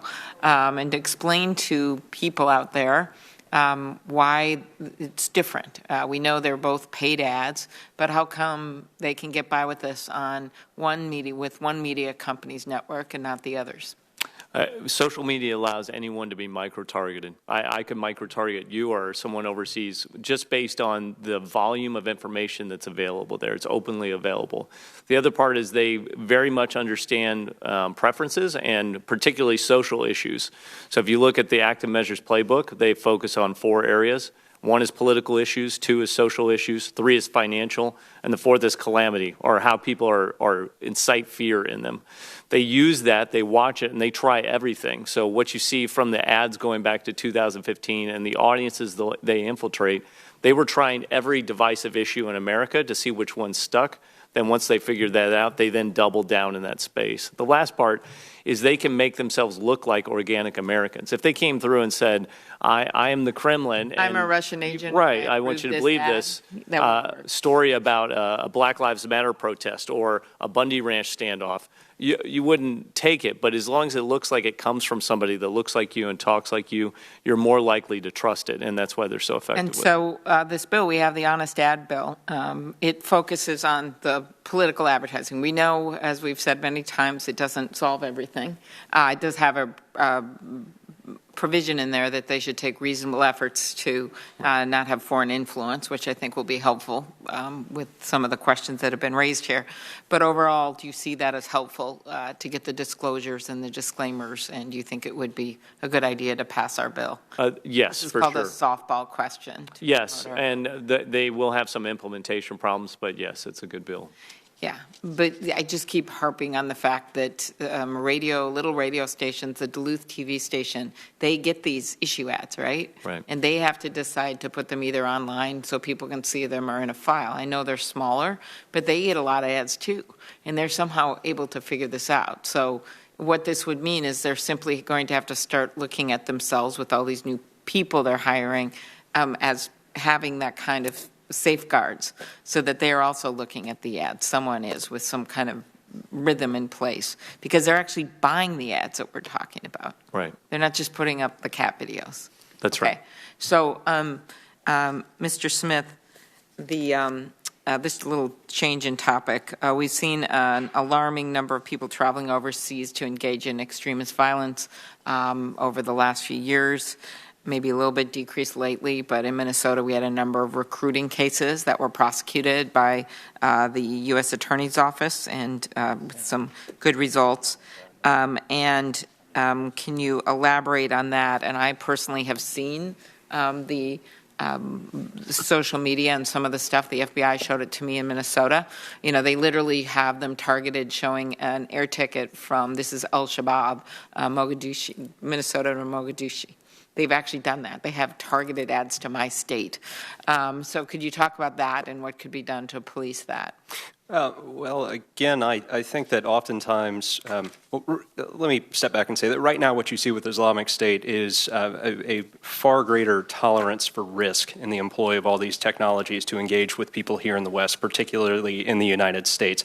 Now, again, they're also simultaneously utilizing tools like virtual private networks so that it can be very difficult to pinpoint where they're located when they're attempting to initiate these relationship building engagements on social media. With respect to the scenario that you've described there, I think that ultimately it boils down to if it's a literal advertisement. I've not seen a literal advertisement in the case of Al-Shabaab literally paying Twitter to advertise to target those people. But as Mr. Watts was pointing out, the open source nature of these platforms makes it very easy for even a person with limited technological savvy to target engagement. All they have to do is go to the search function, figure out what people are posting about, and they can generally start to watch those people's accounts and identify what their affinities are. Is this somebody who's potentially sympathetic to Islamic State or Al-Qaeda? Now, meanwhile, of course, in your state, it bears mention, of course, that one of the 7 attacks in the United States explicitly claimed by Islamic State occurred about a year ago in your state. I don't know if they, I mean, that guy, yes. They're looking at the evidence, I know, about whether or not they actually did order that attack. But I'm sorry, we'll have to wrap this up if you want to finish your thought. Yes, Senator, I believe that one thing that can be done to help mitigate that reach is for a company like Twitter, let's say if that was the case, that Twitter was being used to engage with that audience in Minnesota, to perhaps do a better job of searching certain terms that are very well known to be associated with somebody who is expressing affinity for these groups. Very good. And I'll ask the rest of the questions on the record. Thank you. Thank you both. Final thought. Is it fair to say that foreign governments manipulating social media platforms, terrorists using these platforms to recruit people to their cause is a national security problem growing in nature? Yes, there's no boundaries in social media, so it allows the weakest players to have the strongest effect. Okay. Yes. Do you agree that we're woefully unprepared to deal with these two problems right now? No. You think we are prepared? I believe that we could do an exponential amount to mitigate much. I'm talking about right now. I believe that could be accomplished in very short order. Okay, but I'm not talking about short order. I'm talking about today. We have the capability. It's not being employed. Okay. We are in no way prepared right now for what's going on. To those who were injured and lost their lives, and we're all thinking about you, thank you very much. We'll have open for 1 week. Anybody who would like to submit anything for the record. The hearing's adjourned. Thank you both. Thank you.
I know you said you wanted to.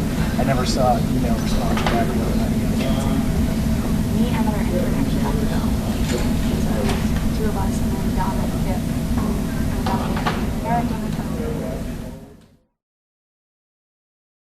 More. Are you at all concerned about some of the... I'm here about this. Okay. So, on your hearing, did you get the answers that you needed? What are your concerns, your lingering answers? Good question. I think what we did today is discover how vulnerable we are as a nation to not only Russia, but other nation states to interfere in our democracy. How we're still grappling with the idea that terrorists can use the same platforms we do to recruit for their cause. that when it comes to radio and television, we have a lot of laws regulating your behavior and what can be advertised. Political ads are regulated, and social media is pretty much the wild, wild west. I'm convinced now that self-regulation is probably not going to work. We're going to have to get the companies some structure. We're going to have to give them some definition. We're going to have to hold them accountable. And all I would say is that these national security threats consist of two forms: nation states manipulating the information we receive, how to vote, messing with our election, and terrorists using these platforms to recruit to their cause. And both of those national security problems are being woefully unaddressed. I admire what the companies are trying to do. Clearly, we got to do more. The representatives that were here are lawyers. They're people speaking on behalf of the companies. These aren't the names that you hear around town, Jack and all these guys that actually run these companies. Do you think that these were the right representatives for a hearing like this? Well, maybe in a way, yes, because these are legal questions as well as policy questions. What did we learn today? We learned that these three companies provide a service that millions of Americans enjoy. The president said he didn't think he would win without social media. And now we see how these media sites can be hijacked by terrorists and bad actors like Russia. It's Russia today, it could be Iran and North Korea tomorrow. So what does this committee do? I think what we need to do is sit down and find ways to bring some of the controls we have on over-the-air broadcast to social media to protect the consumer and give these companies some guidance. Thank you very much. Can I actually ask you about this attack in New York? Yeah. So you tell me. I don't know. It's a truck that plowed into a crowd in New York City. I know that without talking about the specific attack today, can you speak about those kind of attacks broadly? Yeah, they're very hard to stop. Right. What seems to be the weapon of choice now is vehicles running into crowds. We went from airplanes to bombs and just vehicle attacks. So it seems to be a pattern. And I think Mr. Smith was saying there's a lot of chatter out on these websites. I don't know if anybody's taking credit for it. But no matter how secure you make the nation, all it takes is one person willing to die to get in a car or get a weapon and use it until they're killed. It's just a very difficult thing to deal with, but the key to this is intelligence gathering, trying to find out these people before they act and stop them. And all I can say about the Trump administration, you've taken the gloves off when it comes to the war on terror overseas. We have to look in our own backyard and see if we have the intelligence network and capability we need to prevent these attacks. But at the end of the day, if somebody's committed to dying and willing to take some other people with them, it's just hard to stop. Can you stop? You can't. I mean, there's just some things that I don't want to oversell what we can do here. If you got somebody willing to kill themselves, the best way to prevent that is find out who they are and if there's any profile out there. I don't know who the person was. Should we have known? Like the guy in Las Vegas just came out of nowhere. So I just don't want to oversell that we can always prevent these things. But here's what we have a requirement to do: do everything we can to prevent these things within our values, within our constitutional framework.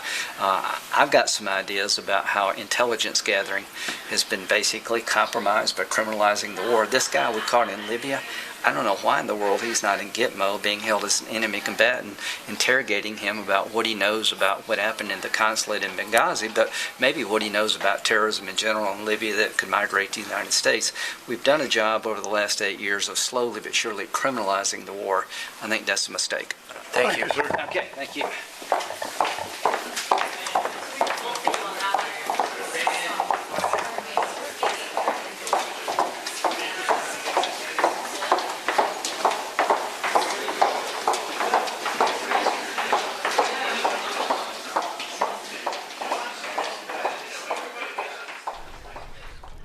And Senator Lindsey Graham there, lastly referring to an incident in New York City that Mayor Bill de Blasio has called